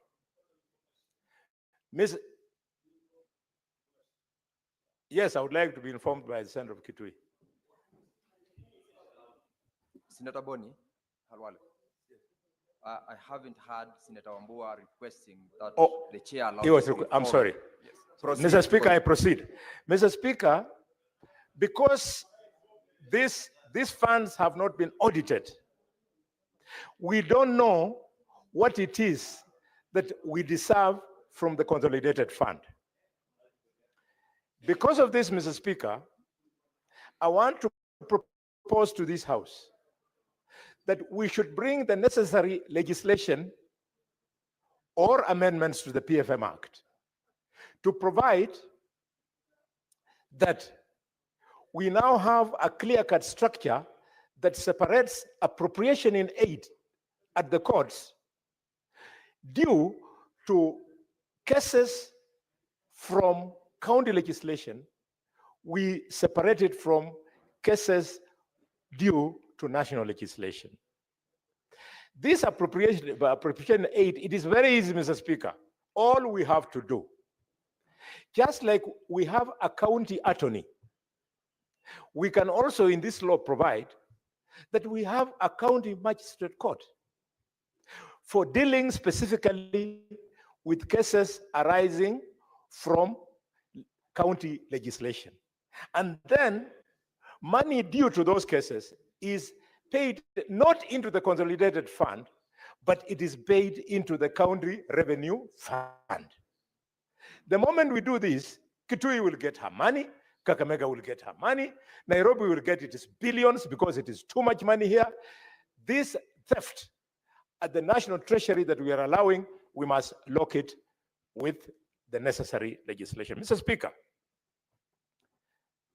if there is crime, then it is on realities. There's so much gold in Kakamega that in his wisdom, the president has led his cabinet in recognition of that gold to construct the first and only gold refining factory in East Africa, in Kakamega. Mr. Speaker, the factory is under construction at Mwitambiza Market in Ikolomani. We want, Mr. Speaker, members, just you'll have your time to debate. Let me flow. I've already been offended by the rude interruptions from your side. Senator Boni Halwale. Yes. As you continue, I've just been notified by the Hansard that Senator Cherargei order. The Hansard, Senator Boni has just confirmed the reference by yourself to Senator Eddie's intervention that you actually made reference to him not being Governor Barassa's puppy. As you proceed, you must withdraw and apologize on that reference. That Yes, is Mr. Speaker, you need to do that. Indeed, I used the word puppy, but because sometimes I attempt to speak clear English, I said, Senator Boni Halwale. Mr. Boni Speaker, Halwale, the chair has directed that you withdraw and apologize for that reference before you proceed with your submission. yes, I want to do that, but I want to clarify what I said. I have order, Senator Cherargei. Order, Senator Cherargei. Order, please. Chair, I will not kill by explaining what I said and then apologize. Continue. Yes. Mr. Speaker, sir, I am not so unreasonable as to call a colleague a puppy. I said, you are not Governor Barassa's puppy. That's what I said. And if that word means in English that I call him a puppy, I withdraw and apologize. I would never call a colleague a puppy. Mr. Speaker,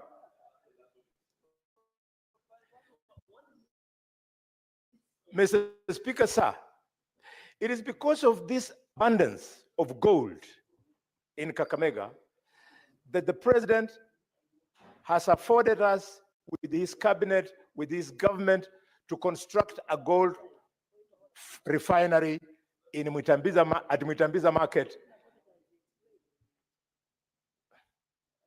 At Mwitambiza Market in a Ikolomani constituency. Mr. Speaker, this is being the case. How on earth can the Treasury pretend that in this particular year, Kakamega did not deserve a single cent from minerals? And yet now as we speak, if you go to Rosterman, 24/7, people are mining. Mr. Speaker, if you go to Imwiritsa village in Shinyalu, 24/7, people are mining. If you go to Isulu, if you go to Malinya, if you go to Shikoe, if you go to Lirembe, if you go to Masienze, people are mining gold 24/7. Mr. Speaker, do you like to be informed, Senator Boni, by the Honorable Senator Sotsi? Yes, Senator Sotsi is my younger brother. I can. Mr. Speaker, I was listening to my senior and neighbor, Senator Khalwale, very keenly. This weekend, I had an opportunity to visit the place where the refinery is being constructed. And it's a big complex. That place, all the gold in this country, including from my own county, will be refined there. But Mr. Speaker, our counties, including Kakamega, are not getting any money, any royalty. I think it's important that we get an explanation. And one explanation, Mr. Speaker, is that the Ministry of Mining has entertained illegal dealers in gold in our region. And therefore their gold goes into people's pocket and not the government, and therefore we cannot get royalties. Something has to be done about it. That is true, and I thank you for that reminder. Mr. Speaker, these matters are so serious to some of us because the resources God gave particular counties are meant to help the counties to come out of poverty. Today, Mr. Speaker, if you go to River Lukose, which down the line becomes River Yala, Chinese have even come with a boat. They are mining with a boat. And when the villagers go to complain, the provincial administration then fights the villagers. These Chinese, I had kept quiet because I'm tired of fighting these people since they get protection from the government. Armed AP police are there. Mr. Speaker, What's your point of order, Senator Chirage? Mr. Speaker, I raise understanding 105 on accuracy of facts. When the senator, my good neighbor, states that the government is protecting them, what does he mean? I agree that issues of minerals are very emotive. Can he substantiate what he means? Because if the government is protecting an illegality, then it is very unfortunate. Then we need evidence of the same so that we can know in government who is protecting these individuals who are frustrating his people in terms of getting value for their mineral. Is it in order? He's a good Englishman. He should have said may, not shall. You have raised your point of order, Senator Boni Halwale. Mr. Speaker, with due respect to my neighbor, my time, if I could be allowed, my time had been eaten by standing orders. My points of order. Your time will lapse upon the lights going off, definitely. Spend the remainder of the time to conclude. I was just appealing so that I conclude this very important point. Spend the remainder of time to conclude. Thank you. Mr. Speaker, I stand by that statement because I have been severally tear-gassed in Kakamega when I'm the senator of Kakamega now and leader of, not leader, and majority whip. I have been tear-gassed when we are fighting the police, protecting Shanda Gold and these Chinese. And right now, Mr. Speaker, as I speak, the Chinese have finished eating all our dogs, and now one of them I arrested 2 weeks ago, Mr. Senator Boni Halwale, your time is up. Order, Senator Boni Halwale. Order, Senator Boni Halwale, your time is up. I'll allow the last person to contribute, Senator Faki, so that we call upon the mover to reply. Mheshimiwa Spika, asante pia kwa kunipa fursa hii kuchangia msaada wa kupeleka fedha katika kaunti zetu. Mheshimiwa Spika. Mheshimiwa Spika, kwanza naunga mkono mswada huu na yangu mimi atakuwa mafupi kwa sababu wengi wameshaweza kuchangia na singependa kurudia. Mheshimiwa Spika, jambo la kwanza ni kwamba ipo haja hivi sasa kuwa na sheria ambayo itasaidia kaunti zetu kuweza kupata zile fedha ambazo zinapelekwa kwa serikali kuu lakini baadaye zinarudi kwa serikali za kaunti. Kwa mfano, Mheshimiwa Spika, faini zinazotozwa katika mahakama zetu za makosa ambayo yanahusiana na sheria ambazo zinasimamiwa na kaunti. Mheshimiwa Spika, kwa mfano sheria za ujenzi, sheria za wale wanaouza bidhaa rejareja bila vibali na sheria nyingine kama hizo, Mheshimiwa Spika. Pesa hizi Mheshimiwa Spika zinalipwa kwa serikali, alafu serikali inakaa nazo kwa zaidi ya mwaka mmoja. Baadaye ndio wanapeleka mswada bungeni, bunge liweze kukaa likapitisha. Kwa mfano hizi ambazo zinapelekwa mwaka huu ni pesa ambazo zilikusanywa mwaka 2022 Mheshimiwa Spika. Kwa hiyo ipo haja Mheshimiwa Spika, pesa hizi ziweze kwenda moja kwa moja katika akaunti za kaunti ili ziweze kutumika kwa ule mwaka ambao zimeweza kukusanywa. Jambo la pili Mheshimiwa Spika ni zile royalties ambazo pia zinalipwa katika akaunti zetu. Mheshimiwa Spika, nitakupa mfano wa Base Titanium. Base Titanium walikuja Kwale wakachimba madini mpaka sasa wamefunga, lakini zile pesa ambazo zililipwa kwa serikali kuu Mheshimiwa Spika hazijaweza kwenda katika serikali ya kaunti ya Kwale wala zile kamati ama jamii ya Kwale ambao uchimbaji ule ulifanyika. Mheshimiwa Spika, kwa sasa nafikiri kaunti ya Kwale inadai karibu bilioni 1 pesa ambazo ni royalties ambazo ziliingia kwa serikali kuu lakini hazijalipwa kwa serikali ya kaunti ya Kwale. Vile vile karibu shilingi milioni 700 zinahitajika kulipwa kwa komiti zile za maeneo yale ambao uchimbaji ulikuwa unaendelea, lakini pia hizo Mheshimiwa Spika bado hazijaweza kulipwa na serikali kuu. Kwa hiyo Mheshimiwa Spika, hizi fedha pia za royalties tunapendekeza katika mswada wetu ambao tutaleta marekebisho ya sheria ya uchimbaji wa madini, kwamba zile pesa ambazo zinaingia za royalties serikali wapokee zake kando, serikali kuu na serikali ya kaunti na zile jamii ambazo zinaathirika ziweze kupokea zake mbali na zile ambazo zinakwenda kwa serikali kuu. Kwa hiyo mengi Mheshimiwa Spika, na asante kwa kunipa fursa hii.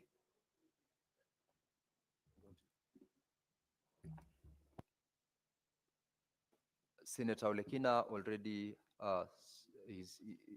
yes, I'm seeing from the dashboard there is a request by Senator Olekina who already contributed to this.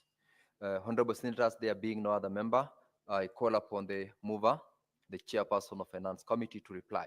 Senator Roba.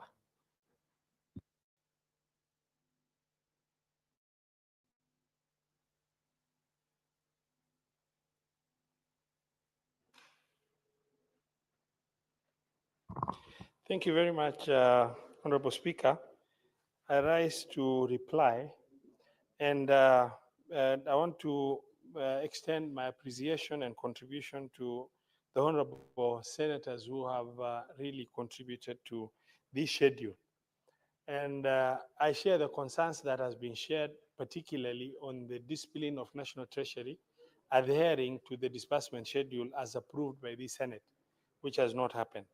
But considering we are approaching the end of the financial year now, the proposal in the disbursement schedule for county additional allocation disbursement schedule is that once passed, they will be able to disperse the funds in 2 tranches, 50% before the end of May and 50% within June.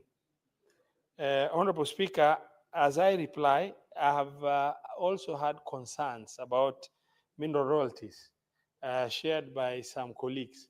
It is very important for our honorable senators to understand, for mineral royalties to be shared, the government must have collected mineral royalties through the formal channels, so that then you pay mineral royalties from the mining of minerals.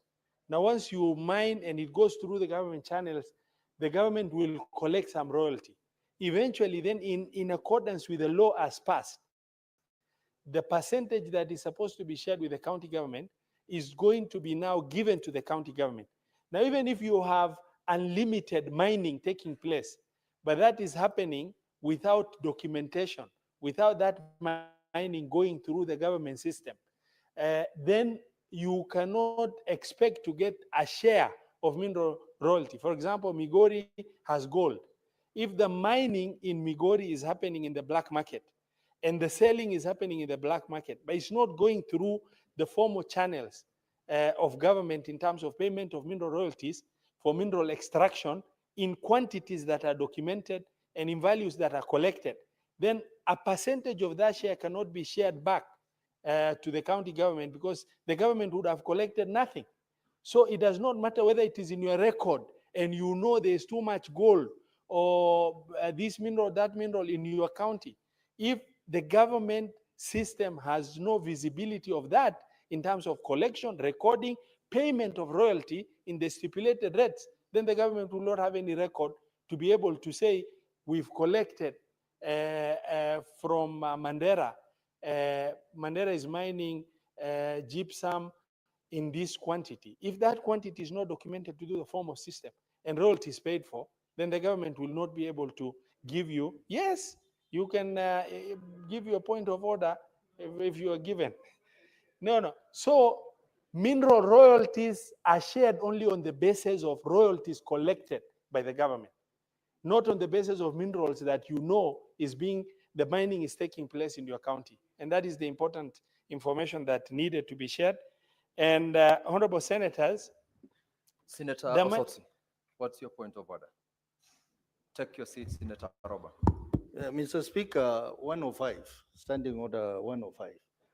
The chair has indicated that those counties that don't get money is because the minerals that is mined in those counties is mined in informal arrangements, sort of. I just wanted to say that in my county, the cabinet secretary for mining has visited some of the mining sites. He has also visited Migori County, I've seen, inspecting those mines. Does it mean that the cabinet secretary, who is a government official, who is supposed to know the right channels in which minerals must be mined, is condoning that practice of mining through informal arrangement, Mr. Speaker?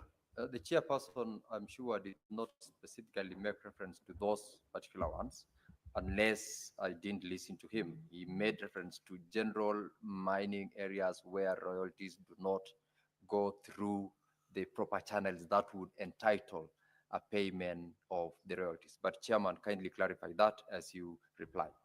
Thank you very much, Honorable Speaker. I would like to just inform my colleague that the money being shared in the name of royalty will only happen through royalties collected by government in the stipulated rates.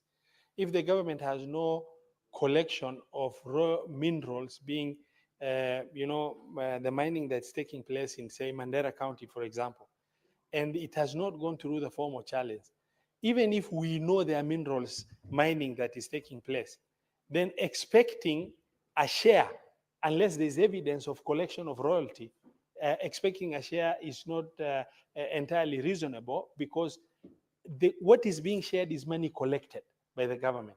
Then a portion of it under the law, as shared by Senator Eddy, in specific terms, the different sections of the law, and the percentages stipulated, is what is being shared. That's all I've said. And I cannot respond on behalf of the Cabinet Secretary or anybody else, but I'm only with authority stating that royalties being shared are royalties collected by the government. That is just a very basic principle. Honorable, Mr. Speaker, sir, the disbursement schedule we are seeking to pass today is an amount of 50 billion shilling that is going to our counties in the form of county additional allocation. And these are amounts in just a few key categories. The first schedule of the disbursement schedule is carrying allocation financed by national government as a share of 8.42 billion, comprising of conditional allocation for construction of county governments, the few counties that were promised, to the amount of 523 billion. 2.9 billion conditional allocation for county aggregation industrial parks. 3.234 for community health promoters. 1.759 billion conditional allocation for basic salary arrears for county government health workers. The second schedule carries disbursement of 116.1 million as court fines. And also the issue of court fines, Honorable Speaker, I would like to clarify that unless your county legislation imposes a fine on your for which on your behalf the courts will collect, then you are entitled to a share. Then you cannot expect if it's general collection. And it does not mean necessarily you have lower crime rate or higher crime rate. It just means that the legislation in that county may not have carried the penalties required for the courts to be able to collect that on your behalf. The third schedule is carrying 37.9 billion as conditional allocation from loans and grants from development partners. Honorable Speaker, as I reply, and I'm extremely happy to find the contributions and support from the senators. As I reply, I would like to say the onus is upon the Senate to do its responsibility. That gives us the moral mandate to be able to criticize our county governments for not doing this or not doing that after we've executed our mandates as the Senate. And we, the controversy that surrounded the county additional allocation between the Senate and the National Assembly was resolved at a much later date in the year. And we will only do a lot of, diligence by way of approving this county additional allocation disbursement schedule in order to make sure that I know that because these are conditional grants, most of these grants are covered under a special purpose account differently for each donor-funded unit. So the money is not going to be lost. Even if the county governments cannot absorb it, the money is going to go into the special purpose account for the specific grant. And thereafter, they will be able to include it into their budgets by end of June 2025, and be able to use it now as appropriated, but the money will be with them for them to be able to spend in line with the conditions that are given. Honorable Speaker, I beg to reply and request that the putting of the question be. I beg to reply. Thank you. Honorable Senators, we are moving to division, and Sergeant at Arms, could you please ring the quorum bell for 5 minutes?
Honorable senators, having not been able to attain the quorum to undertake the division, order, honorable members, order, honorable senators, take your seats.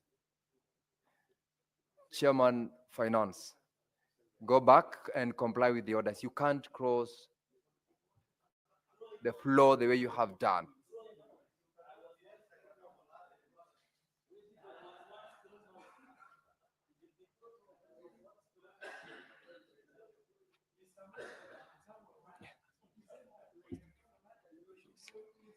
Senator Roba, order, honorable senators. Senator Roba, please proceed to request that we defer putting of the question on this particular bill, having not been able to attain the quorum to undertake the division. Mr. Speaker, sir, thank you very much. I beg to reply and request that the putting of the question be deferred to a later date pursuant to Standing Order number 66.3. Thank you. Honorable senators, the putting of the question on this bill is hereby deferred pursuant to Standing Order 66 of the House. Clerk, call the next order.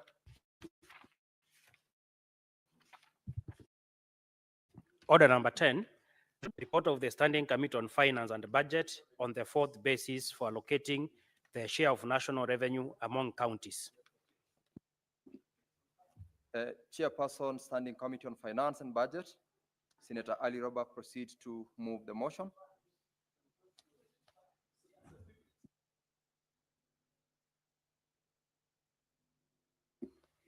Give the mic to Senator Omogeni. Yeah, Mr. Speaker, sir, on that particular order paper, we had other discussion with the majority leader and chair of finance to allow that we do further consultation before that motion is moved.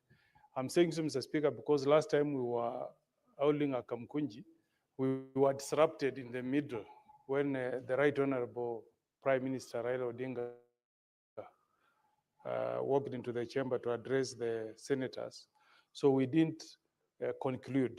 So I wanted to get more time. We have a framework where we can go back to our deliberations so that we can be able to conclude. Chairman was in the Kamkunji. He knows that our Kamkunji was disrupted.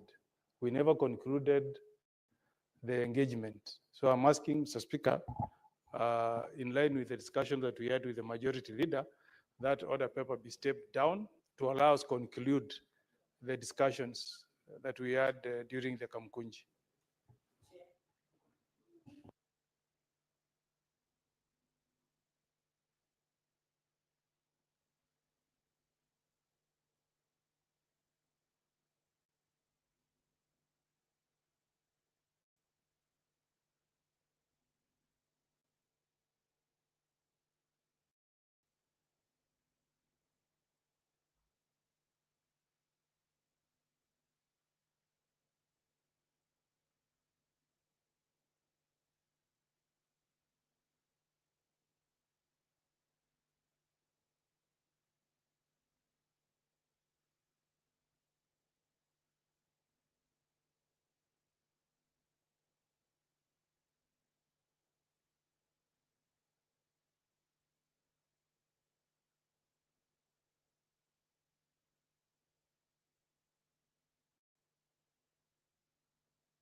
Senator Okongo Mogeni, I've listened to the intervention that you made. I would like to allow the chairperson of Standing Committee on Finance and Budget to give a comment. Then I give a ruling considering the fact that we have had a Kamukunji on this particular matter. Proceed.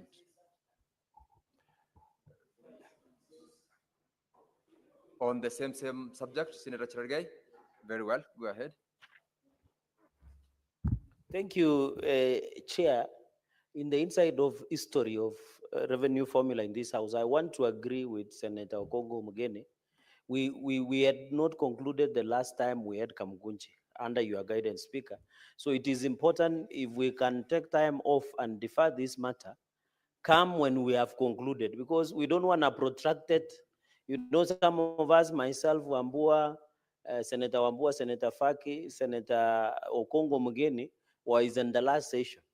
And you remember, the fight was so protracted until some of the colleagues were arrested and detained, and some were intimidated and blackmailed. So, and there was a division in this house that was very unfortunate. Even it divided the country.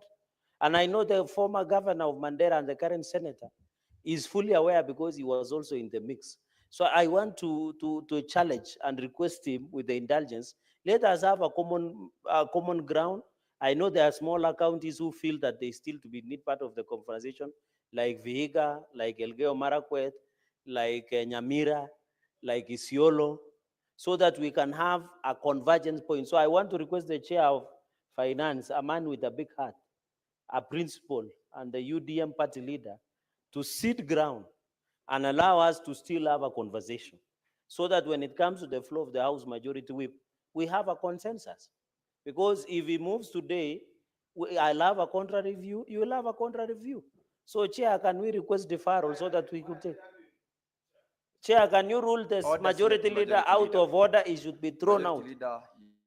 Is he working like he's in Chepin? Brook, is he in Kapchepet or somewhere in Belgoton, Gabianga, Mr. Speaker? He's working like in Kapchepet. So, Mr. Speaker, what I'm requesting is, let us defer. Finish concluding on the Kamkuji we heard about revenue formula. Come back to the House. Let us have a convergent point, Mr. Speaker, so that we can agree and carry alone. And I remember the last time there was Team Kenya and Team what? We don't want to start those teams at the floor of the House. So, until we conclude, Mr. Speaker. Yes. Senator Congo Mogen, please take your seat.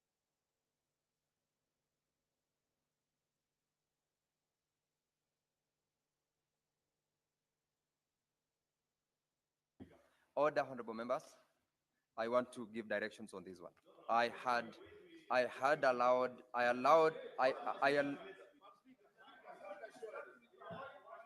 order, members, order. Order then, order. The chair will give directions. Order, members. Were you done, Senator Cherargei? Senator Boni.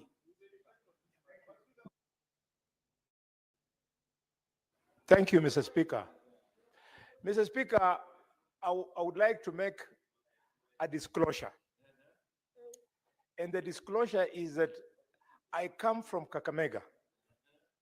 And just the other day, when I was seeing with my eyes like this, there was no place called Vihiga in Kakamega. Vihiga was just one of the divisions in Kakamega. So recently, it then became a district, then became a county. We were all happy. But today, we now realize the folly of separating Vihiga from Kakamega, because it has been left with no opportunity to access development funds, which is exactly what is being pushed by Senator Mugeni and the 10 other senators. So I want, if you allow me, to suggest that we stand down this debate, consult further, so that, Mr. Speaker, I can say something that has run through my mind for a while, i.e., the formula must confine to the Constitution. The Constitution speaks to equity, not equality. The only way you can bring up the 11 other counties that are affected adversely is by, in the formula, increasing the equal share. If you increase it too much, then you'll have negated the Constitution, which speaks to equity and not equality amongst counties.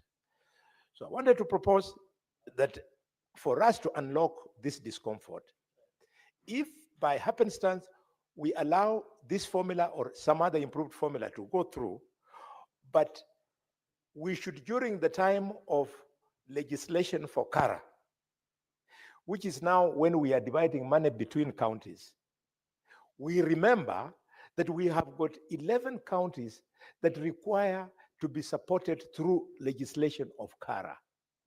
By that I mean, Mr. Speaker, for example, if the share of revenue will be 465, there's nothing that can stop us from pulling out of 65, ring fencing 11 billion, one for each of those 11 counties, so that they are all starting above 6 billion, and then we share.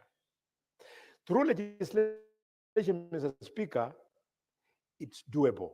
But if we go through the formula, we will be challenged in court because we shall have attacked the principle of equity, which is not equality. Thank you, Mr. Speaker. Senator Ombua. Senator Ombua, you must be comfortable when the chair says he will give you an opportunity to speak. You now can speak. I am comfortable, Mr. Speaker. So, Mr. Speaker, a bit of institutional memory.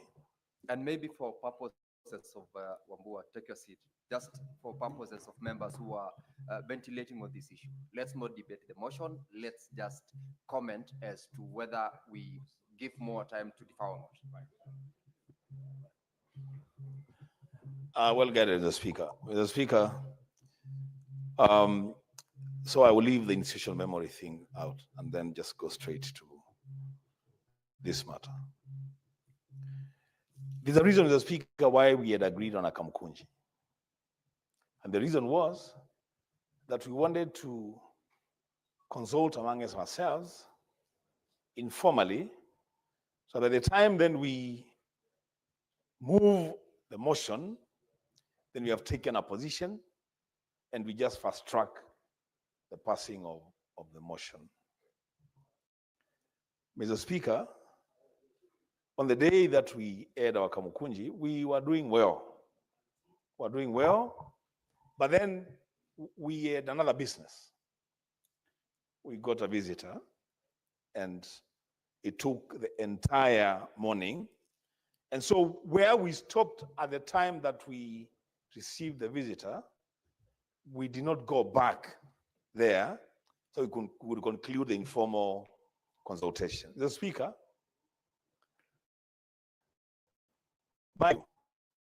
up from where Senator Alwale has left, is that let us take a little more time, not just to idle around, but to consult. Let us be purposeful about consulting and agreeing on a best way forward so that when we meet, then we will not have divisions and people coalescing around teams, Team Kenya, which other team. We don't want those teams anymore, Mr. Speaker. We just want to have one team. Yes, there's a team devolution, then it even go to a point, Mr. Speaker, that people had to buy specific ties for identity, for purposes of identity. And Jeriot is the one who actually went to shop for those ties.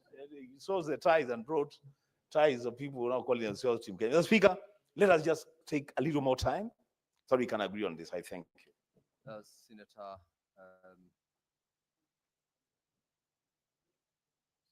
not also Senator Aaron Teriot. Mr. Speaker, the drafters of this constitution were very mean to the House called the Senate. Extremely mean.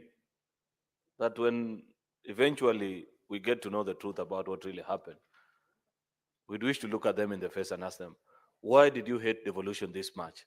That you gave the country a very good proposal in the form of devolution, but gave it an extremely weak Senate to protect its interest.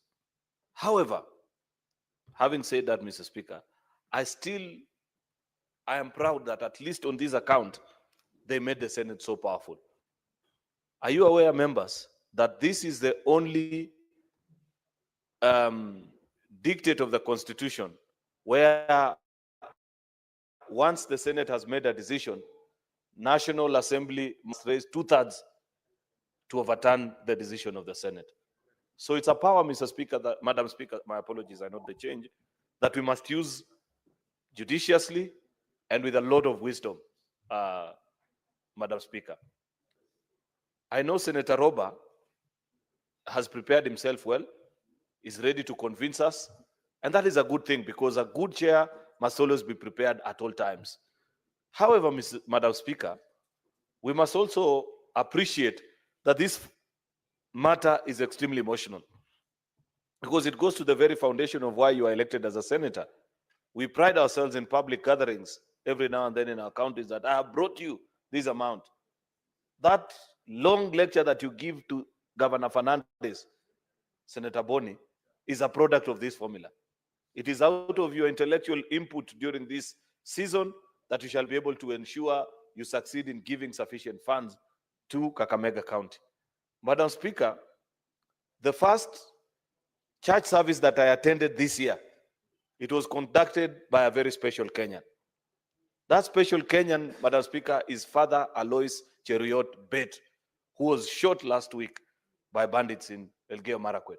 And I remember my speech to the people of Elgeyo Marakwet. I promised them that when we finally consider the formula this year, we shall be mindful of all counties, the 47 of them, and consider also counties that are not economically viable, given the formula, the way we arranged it last time. And I made a commitment, Madam Speaker, and I will, for your benefit, let it be known that those are my in-laws. My wife comes from Elgeyo Marakwet. Therefore, I don't want to run a very deeper risk of having misled my in-laws. Senator Mogeni, Senator for Vihiga County, these are our colleagues. If they feel that there is something they can convince us in a session where, unfortunately, the same way Senator Wambua has narrated, unfortunately, on the day that Senator Roba was supposed to convince all of us, fortunately, we had a very important guest who we could not turn away. And I take blame as a leadership for slotting two very important events on the same day. It is not too much to ask, Madam Speaker, to request that we schedule another Kamkunji next week, either on Tuesday, on Wednesday, on Thursday, so that Senator Roba and his team get sufficient time to, one, listen to our colleagues that are raising very serious concerns about the proposal that they are making, answer them, then the House can make a decision. At least, at the very least, Madam Speaker, at the very least, we may not eventually even agree with our colleagues, but at the very least, Senator Boni, we should listen to them. It's not a must that we will eventually agree, but at least grant them the opportunity to come and try and convince us as a House that there is a way through which, if we are to follow this process, Madam Speaker, then eventually their people will feel sufficiently represented, and Madam Speaker, their people will also feel that the Senate of the Republic of Kenya listen to their plea.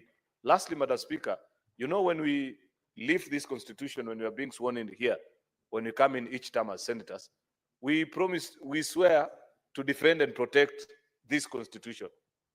This constitution includes all the 47 counties. That's why even last time, Madam Speaker, many of us took a very firm position and said, your county gaining or losing is not the sole basis why you exist as a Senate. You serve a greater call of protecting devolution, which include ensuring that all our 47 county governments are viable, Madam Speaker. Therefore, I want to plead with Senator Roba. I know he's ready, willing to move, that, Madam Speaker, please permit that there be another session of consultation, because we did not conclude that which we wanted to do on that particular day. I thank you, Madam Speaker. Thank you, Senator Arun.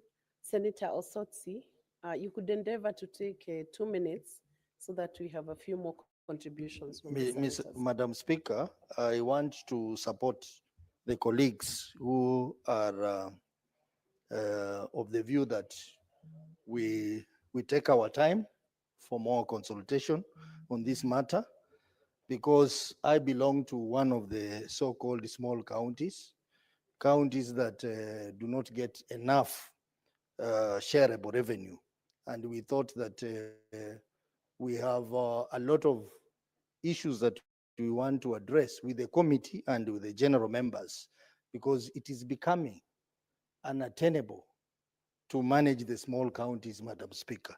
Madam Speaker, even as we say that, the Constitution is very clear, Article 203(1), on the factors that must be considered when designing the formula. And it says there must be no economic disparities within and among counties. I think that's a very important factor Also, it talks about the need for affirmative action in respect of disadvantaged areas and groups. I think on the basis of that, we need to listen to the 11 or so counties which have this challenge. Secondly, Madam Speaker, the formula, there are two formulas that we are discussing. There is a formula by CRA, which bad as it is giving an advantage to the smaller counties than the committee formula. So we would like to look at these things very critically. For example, the CRA formula is giving my county 609 million, but the committee formula is giving my county 263 million. So there is a loss of about 340 million. Madam Speaker, on this Senator basis, we need more Osotsi. consultation. Yeah, Senator Osotsi, are you debating the motion now? No, Because is there it a were motion? We are just preliminaries. agreeing on Yes, the that's why need to have more then consultation. don't engage on the merits and the demerits. Just I am simply giving the reasons why we need to consult. We need to consult more, Madam Speaker. okay. Thank Thank you. you. Senator Madego Jackson. Thank you very much, Honorable Speaker. I wish to add my voice on this matter, Madam Speaker. Madam Speaker, I think I want to agree with my colleagues that we really need time to ventilate on this matter. And my request, Madam Speaker, to the leadership of the House is that since our Kamkunji did not discuss the matters to conclusion, and this being a very important and urgent matter as we go towards the end of the financial year and the new financial year will be beginning, and the decision of this House will affect the performance of counties in the next financial year, Madam Speaker, I would request the leadership to consider if it could be possible for us to have the Kamukunji on Thursday, so that, Madam Speaker, we can conclude on this matter, and in the following week before we break for recess, we should be able to debate and adopt the allocation of revenues to counties, Madam Speaker. This is critical, Madam Speaker, and I want to agree with Senator Aaron Chiria, the majority leader, that for the 11 counties, Madam Speaker, unless the allocation reaches a minimum of 6 billion, we might not see any meaningful development in those counties. There can be arguments that those counties are small, I don't know what. But for example, take an example of Elgeyo Marakwet County or a county like Lamu, Madam Speaker. The people of Lamu, for them to cross the ocean, to be on the island, they have unique challenges, and that is why they qualify to be a county. If you look at Elgeyo Marakwet County, a county that is 98% hills and valleys, to construct 1 kilometer of road in Elgeyo Marakwet County would cost close to 5 million.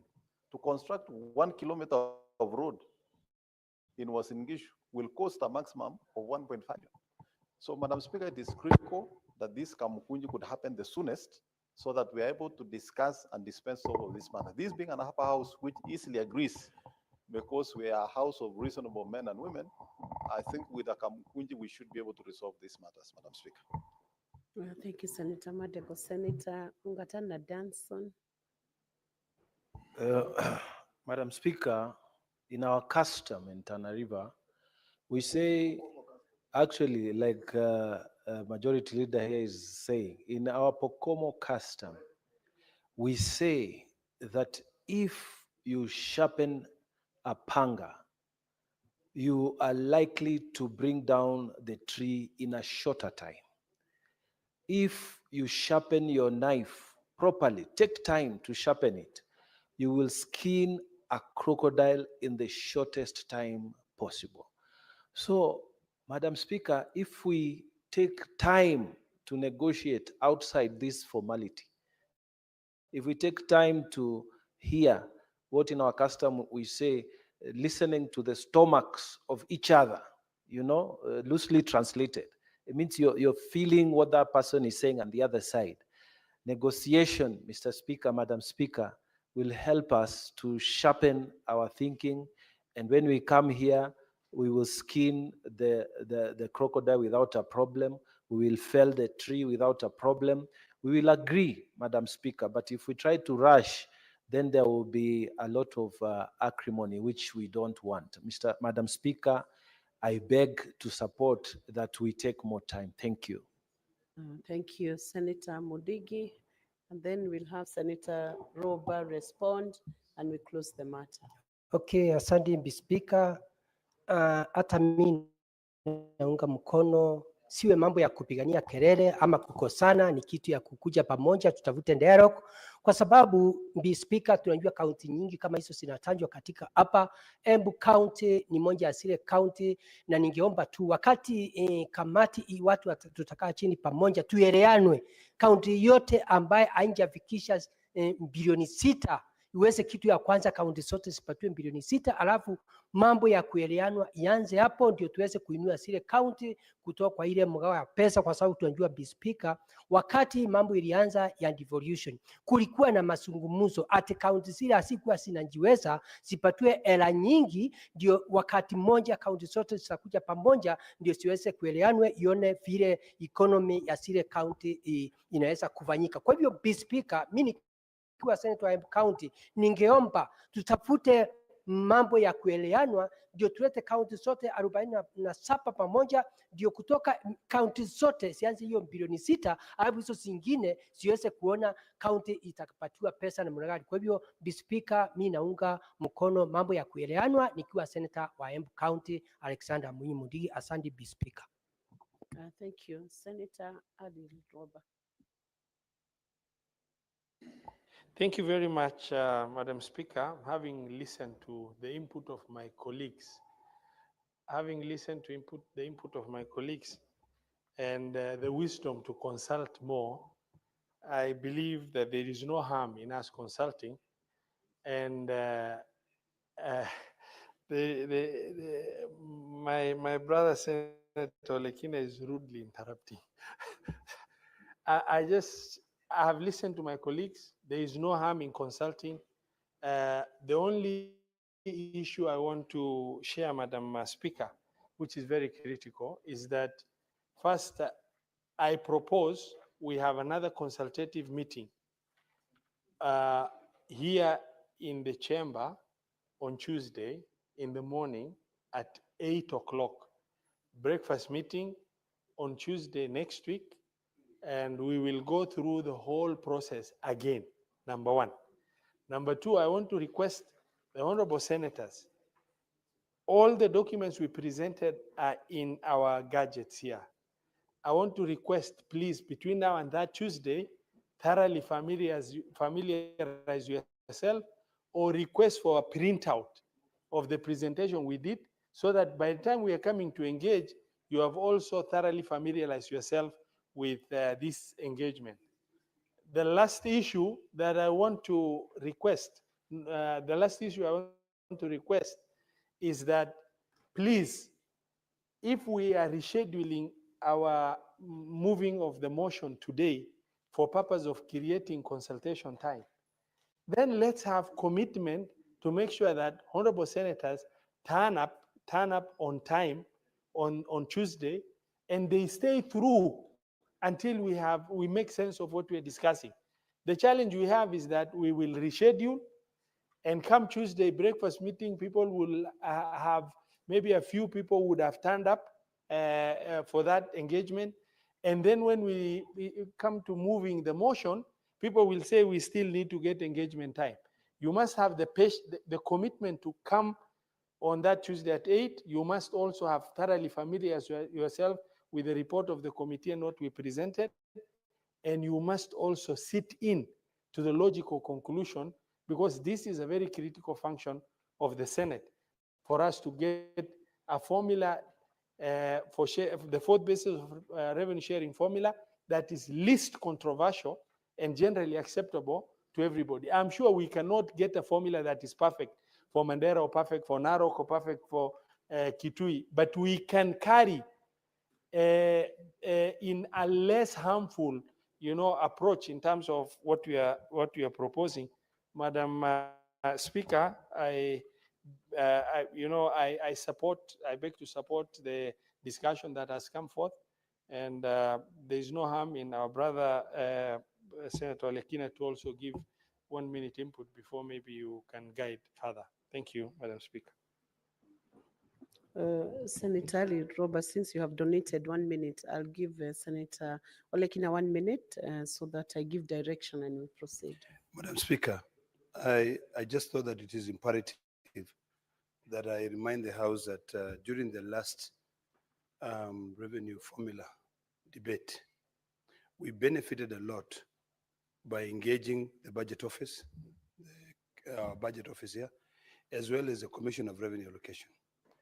The reason why I'm saying that all of us need to be at par and also understand the scientific behind this revenue formula is so that when we are sitting here, we don't go through the 11 motions like we did in the last time. So I'd like to seek your indulgence, Madam Speaker, in as far as the Committee on Budget and Finance, inviting all the senators, 2 cents.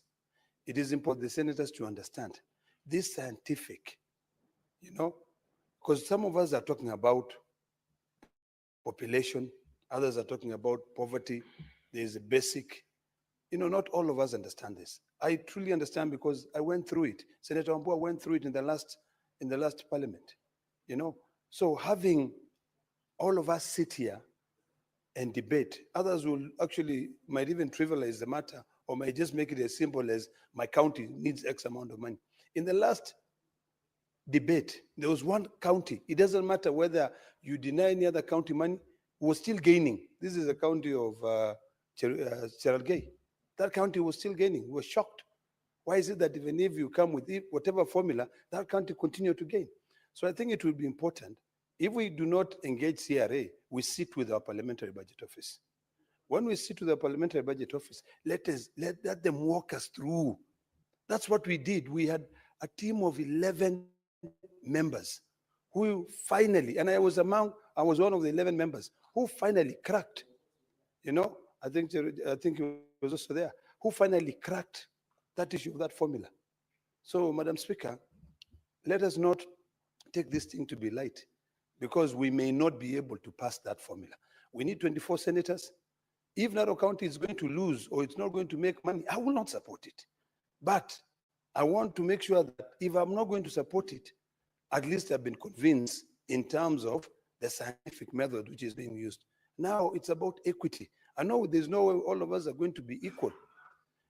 Small counties like the county of Vihiga, Samburu, county of Elgeyo Marakwet, Embu, and then Tharaka-Nithi, those were counties that were losing money in the last formula. Our own counties, when we were to go with the formula which was being proposed by CRA, Mandera was losing a lot of money. Garissa was losing, Turkana was losing, Kitui was going to lose. So even Nairobi was losing. So we need to sit down. Not all these fingers are not equal. There are people who understand finance and there are those who don't understand finance. So, Madam Speaker, this is quite wise that we consult, and then once we are in agreement, once we are fully in agreement, and our county are gaining money, then by all means, we shorten the debate.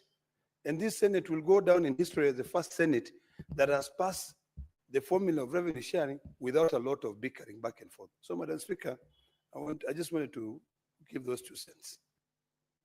Thank you, Senator Olekina. Honorable Senators, in view of the prevailing mood in the House and the fact that the mover of this motion, Senator Ali Roba, has considered that it would be advantageous to have consensus on this issue and to have negotiations and discussions, this motion is deferred to the next sitting of the House after the consensus is done, or after negotiations and discussions are done. It could either be, yes, to Tuesday afternoon. It could either be, you could have the agenda included in the Kamukunji, which is coming on Thursday, or any other arrangement that you would wish to have to arrive at a consensus. Senator Ali Roba has proposed Tuesday morning breakfast meeting. He will organize for the logistics and then serve the Senate in the appropriate communication channels where senators can get information on how that meeting will take place, that you discuss the formula and agree on what should be reported moved in the House. And with that, that motion is deferred. I also will reorganize the order paper and request the clerk to call out order number 20. Order number 20, motion, consideration of the report of the Standing Committee on Health on a petition to the Senate by Ms. Mercy Chepchirchir regarding alleged medical negligence and staff incompetence which led to the death of Ms. Anita Chepkoril at the Moi Teaching and Referral Hospital.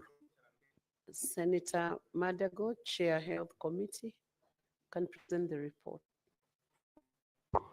Thank you, Honorable Speaker. I beg to move the motion on consideration of the report on the Standing Committee of Health on a petition to the Senate by Ms. Mercy Chepchirchir regarding alleged medical negligence and staff incompetence, which led to the death of Ms. Anita Chepkorir at the Moi Teaching and Referral Hospital. Madam Speaker, the petition concerning the alleged medical negligence and staff incompetence at Moi Teaching and Referral Hospital, MTRH, which tragically led to the death of Ms. Anita Chepkorir, was submitted by Ms. Mercy Cherono and reported to the Senate on the 10th of July 2024. This petition highlights critical issues in healthcare delivery and patient safety that demand urgent attention and action, Madam Speaker. The key issue raised in the petition included failure to locate and remove the foreign body despite repeated procedures, lack of proper consent for certain surgical procedures, poor communication and record keeping, delayed and inadequate follow-up care, and lack of transparency and fairness in the dispute resolution process. Madam Speaker, the Committee on Health undertook a thorough inquiry into the matters raised in the petition and held meetings with the petitioners and the key stakeholders, including Moi Teaching and Referral Hospital, the Kenya Medical Practitioners and Dentists Council. The committee further sought written submissions from the Ministry of Health. These submissions were analyzed during committee meetings, leading to preparation of this report, Madam Speaker. Madam Speaker, medical negligence is a human right issue that affects right to life and right to healthcare. Medical negligence complaints are usually received by Kenya Medical Practitioners and Dentists Council, and a complaint may also be filed with the police. Such grievances are emotional expressions of customers due to mismatches in the acceptance of the quality of services or products offered and are good momentum as input. Customers due to mismatches and acceptance of the quality of services or products offered and a good momentum as input because they create an opportunity for organizations to identify deficiencies that exist so as to develop immediate strategies to improve the quality of service. Madam Speaker, the petitioner informed the committee that she faced frustrations from the Moi Teaching and Referral Hospital when she sought information about the procedure and the missing teeth. She narrated how she was asked to tone down by medical staff or her daughter would not be attended as expected. Madam Speaker, the petitioner filed a complaint with KMPDC, Kenya Medical Practitioners and Dentists Council, and enumerated particulars in support of an allegation of medical negligence, patients' mismanagement, intimidation, and failure to follow up on second admission. However, during the process of launching the complaint with KMPDC, they felt subjected to humiliation, harassment, and intimidation by individuals, some of whom work for KMPDC. This report underscores the importance of accountability, transparency, and adherence to the professional standards in healthcare institutions. The committee observes that the untimely death of Ms. Anita Chepkorir was largely caused by medical negligence by medical personnel at the Moi Teaching and Referral Hospital, where she sought medical attention after ingesting a black seed. The failure of medical procedures to locate or remove the ingested foreign body later confirmed at post-mortem reflects a critical diagnostic error and significant breach of duty of care. This is further compounded by systemic failures and adherence to clinical guidelines and standard operating procedures, a clear contravention of both College of Surgeons of East Africa, Central and Southern Africa, COSESCA, and the Kenya Medical Practitioners and Dentists Council guidelines. Madam Speaker, the committee further observes that the misplaced foot was a distraction by the medical practitioners from the failure to retrieve the actual foreign body. The failure by the operating medical personnel to revisit the CT scan results to confirm retrieval of the foreign object led to misdiagnosis, delayed outcomes, and contributed to the demise of Ms. Anita Chepkorir. Madam Speaker, the post-operative briefings were done by the medical practitioners who are not the lead surgeon nor anesthesiologist in violation of good medical practice, professional standards, and guidelines. The concerned medical practitioners and MTRH did not document information shared during the different briefings with the patient. In the patient's records for continuity of care, no other procedures to locate the ingested foreign body recorded to allow for post-operative reviews to identify areas of complication. Madam Speaker, it is in the finding of the committee that the petitioner was denied fair hearing and their voice suppressed during dispute resolution. The Moi Teaching and Referral Hospital and the Kenya Medical Dentist and Practitioner Council delayed in addressing the concerns raised in the matter as characterized by the extended and inordinate delay between the case, when the case was filed and when the decision was rendered. Madam Speaker, the performance of the Moi Teaching and Referral Hospital and the Kenya Medical Practitioners and Dentists Council during the dispute resolution was inefficient and unprofessional. KMPDC appears to have violated the principles of confidentiality by sharing essential information and data received during investigation with third parties.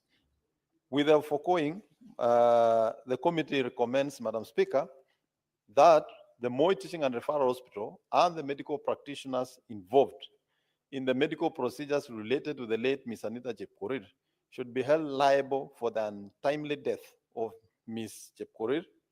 Consequently, the family of the late Ms. Chepkorir should be compensated for the damages caused by the negligent acts of both medical practitioners and the Moi Teaching and Referral Hospital from the medical indemnity insurance.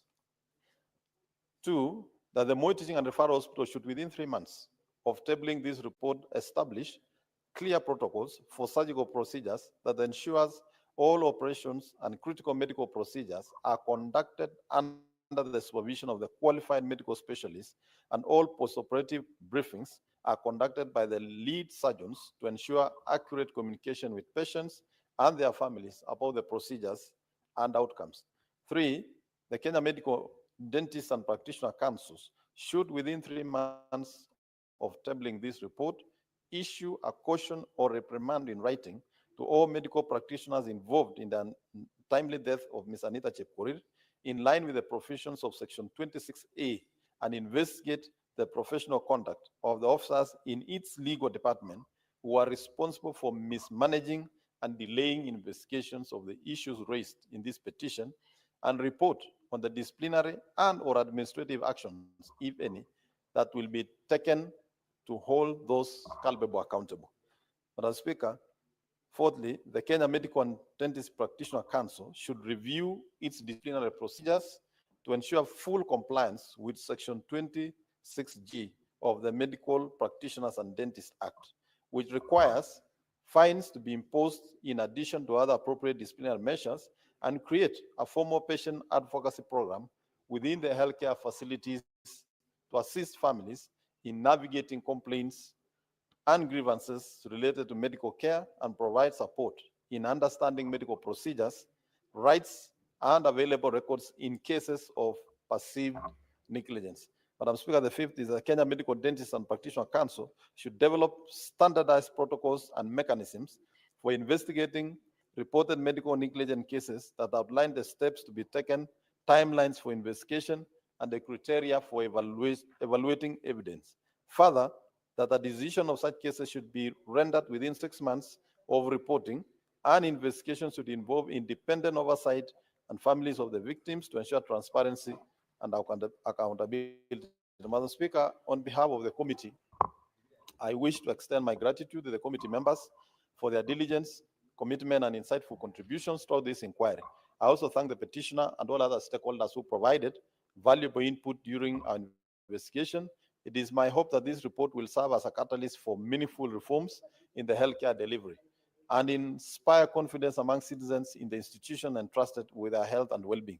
As I conclude, I wish to sincerely thank the Office of the Speaker and Office of the Clerk of the Senate for the support they extended to the committee during execution of this mandate. Madam Speaker, I would request, Madam Speaker, even as I conclude on this report, Madam Speaker, I would wish to say that this report has also informed, and I think will advise the healthcare. Honorable Senator, I do not think you have a right to do any debate on it. Okay. Move it. So, Madam Speaker, I beg to move and request Senator Mundigi to second. Senator Mudigi. Speaker, hakuna masaa ya kuzungumzia, lakini naunga mkono kwa kamati kwa ile kazi ilifanya nzuri. Mama mtoto aweze kulipwa pesa, na pia mambo ya madaktari iweze kusikua njia ile inafaa, ndio iwe funzo kwa madaktari wale wengine. Kwa hiyo Speaker, naunga mkono na kamati, mmefanya kazi nzuri. Asante Speaker. Second, can you second the report? Ile kamati wamefanya vizuri. Thank you. Kiswahili ni kuunga mkono. Asante. Na Asante. sekondi. Na sekondi. Thank you, Senator Mudigi. It's duly seconded.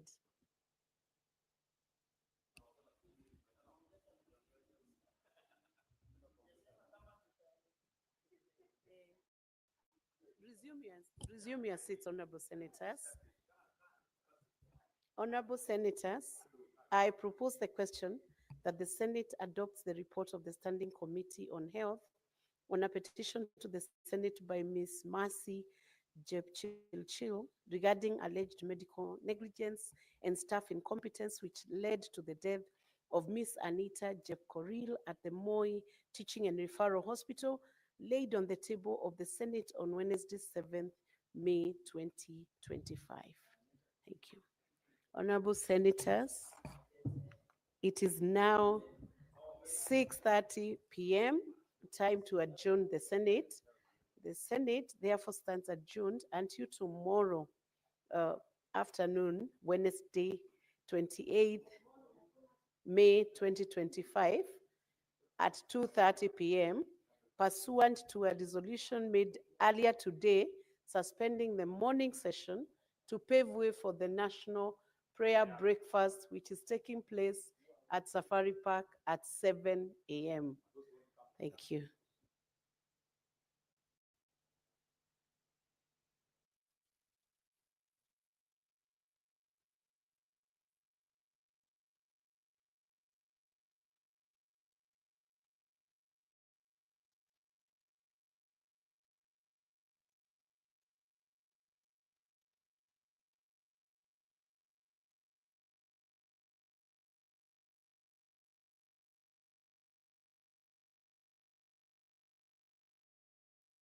Qui regarde là-dedans.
You should be tomorrow now. You can. Yes. Distinguished colleagues, let us look at the votes and proceedings. Page 2345.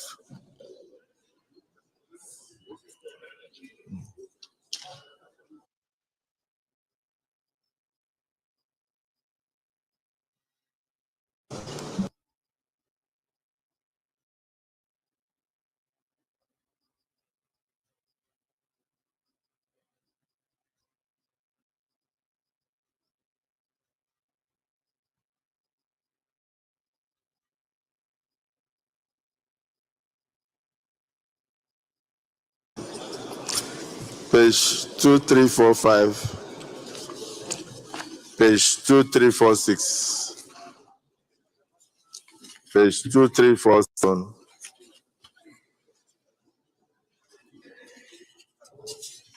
Page 2348. Page 2349.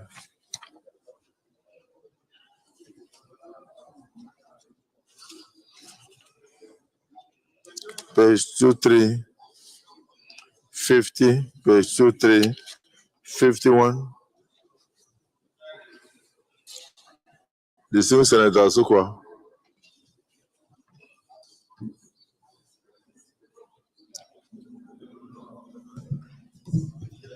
Mr. President, distinguished colleagues, my name is Asuko Ekpenyong, Senator representing Cross River South.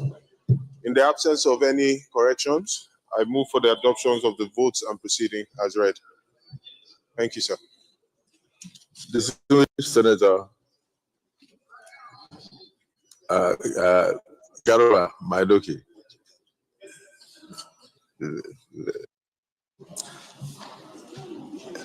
Your Excellency, the Senate President, distinguished colleagues, my name is Garba Musa Maidoki.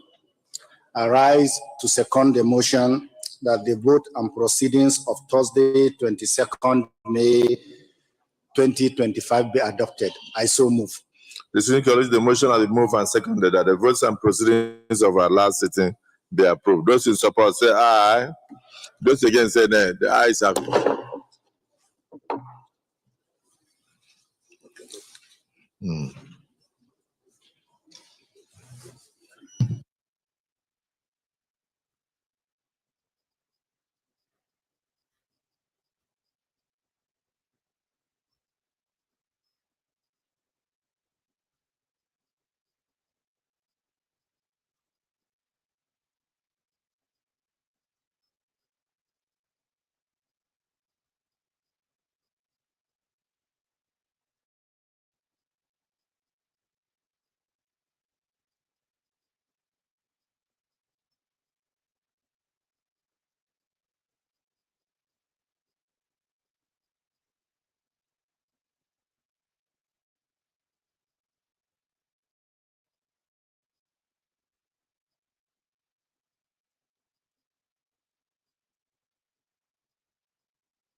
The minority leader,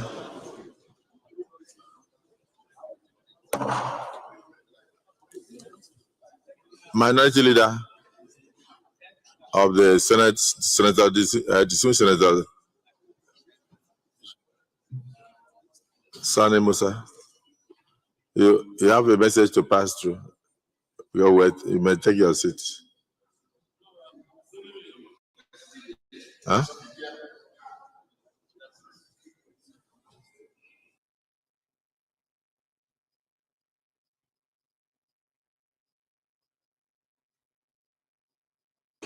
Distinguished colleagues, let me say happy Children's Day to all of us.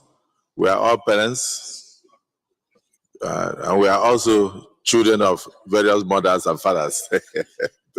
So I say happy Children's Day to all of us. We wish Nigerian children good health, sound mind, and prosperity. May they grow up to see a better Nigeria. Amen. Now, let me also place on record the Senior Senator Nweboyi.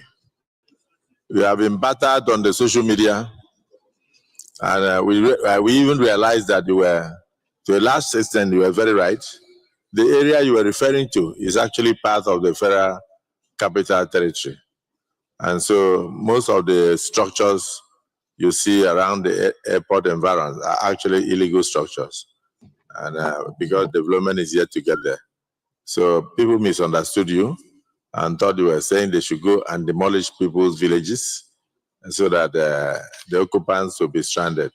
But that wasn't what you meant. You were insisting that we should try to sanitize the Federal Capital Territory because that area compensation had already been paid, and therefore the people ought not to be there.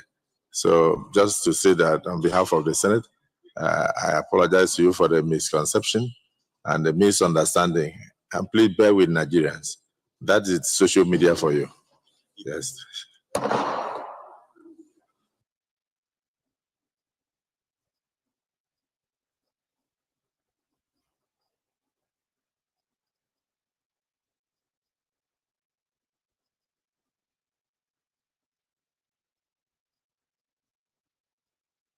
So distinguished colleagues, let me just first announce correspondences from Mr. President.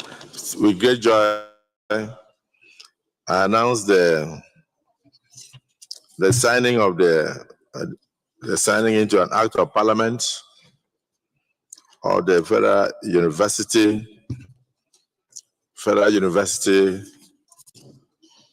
of Agriculture Amendment Bill to allow for the creation of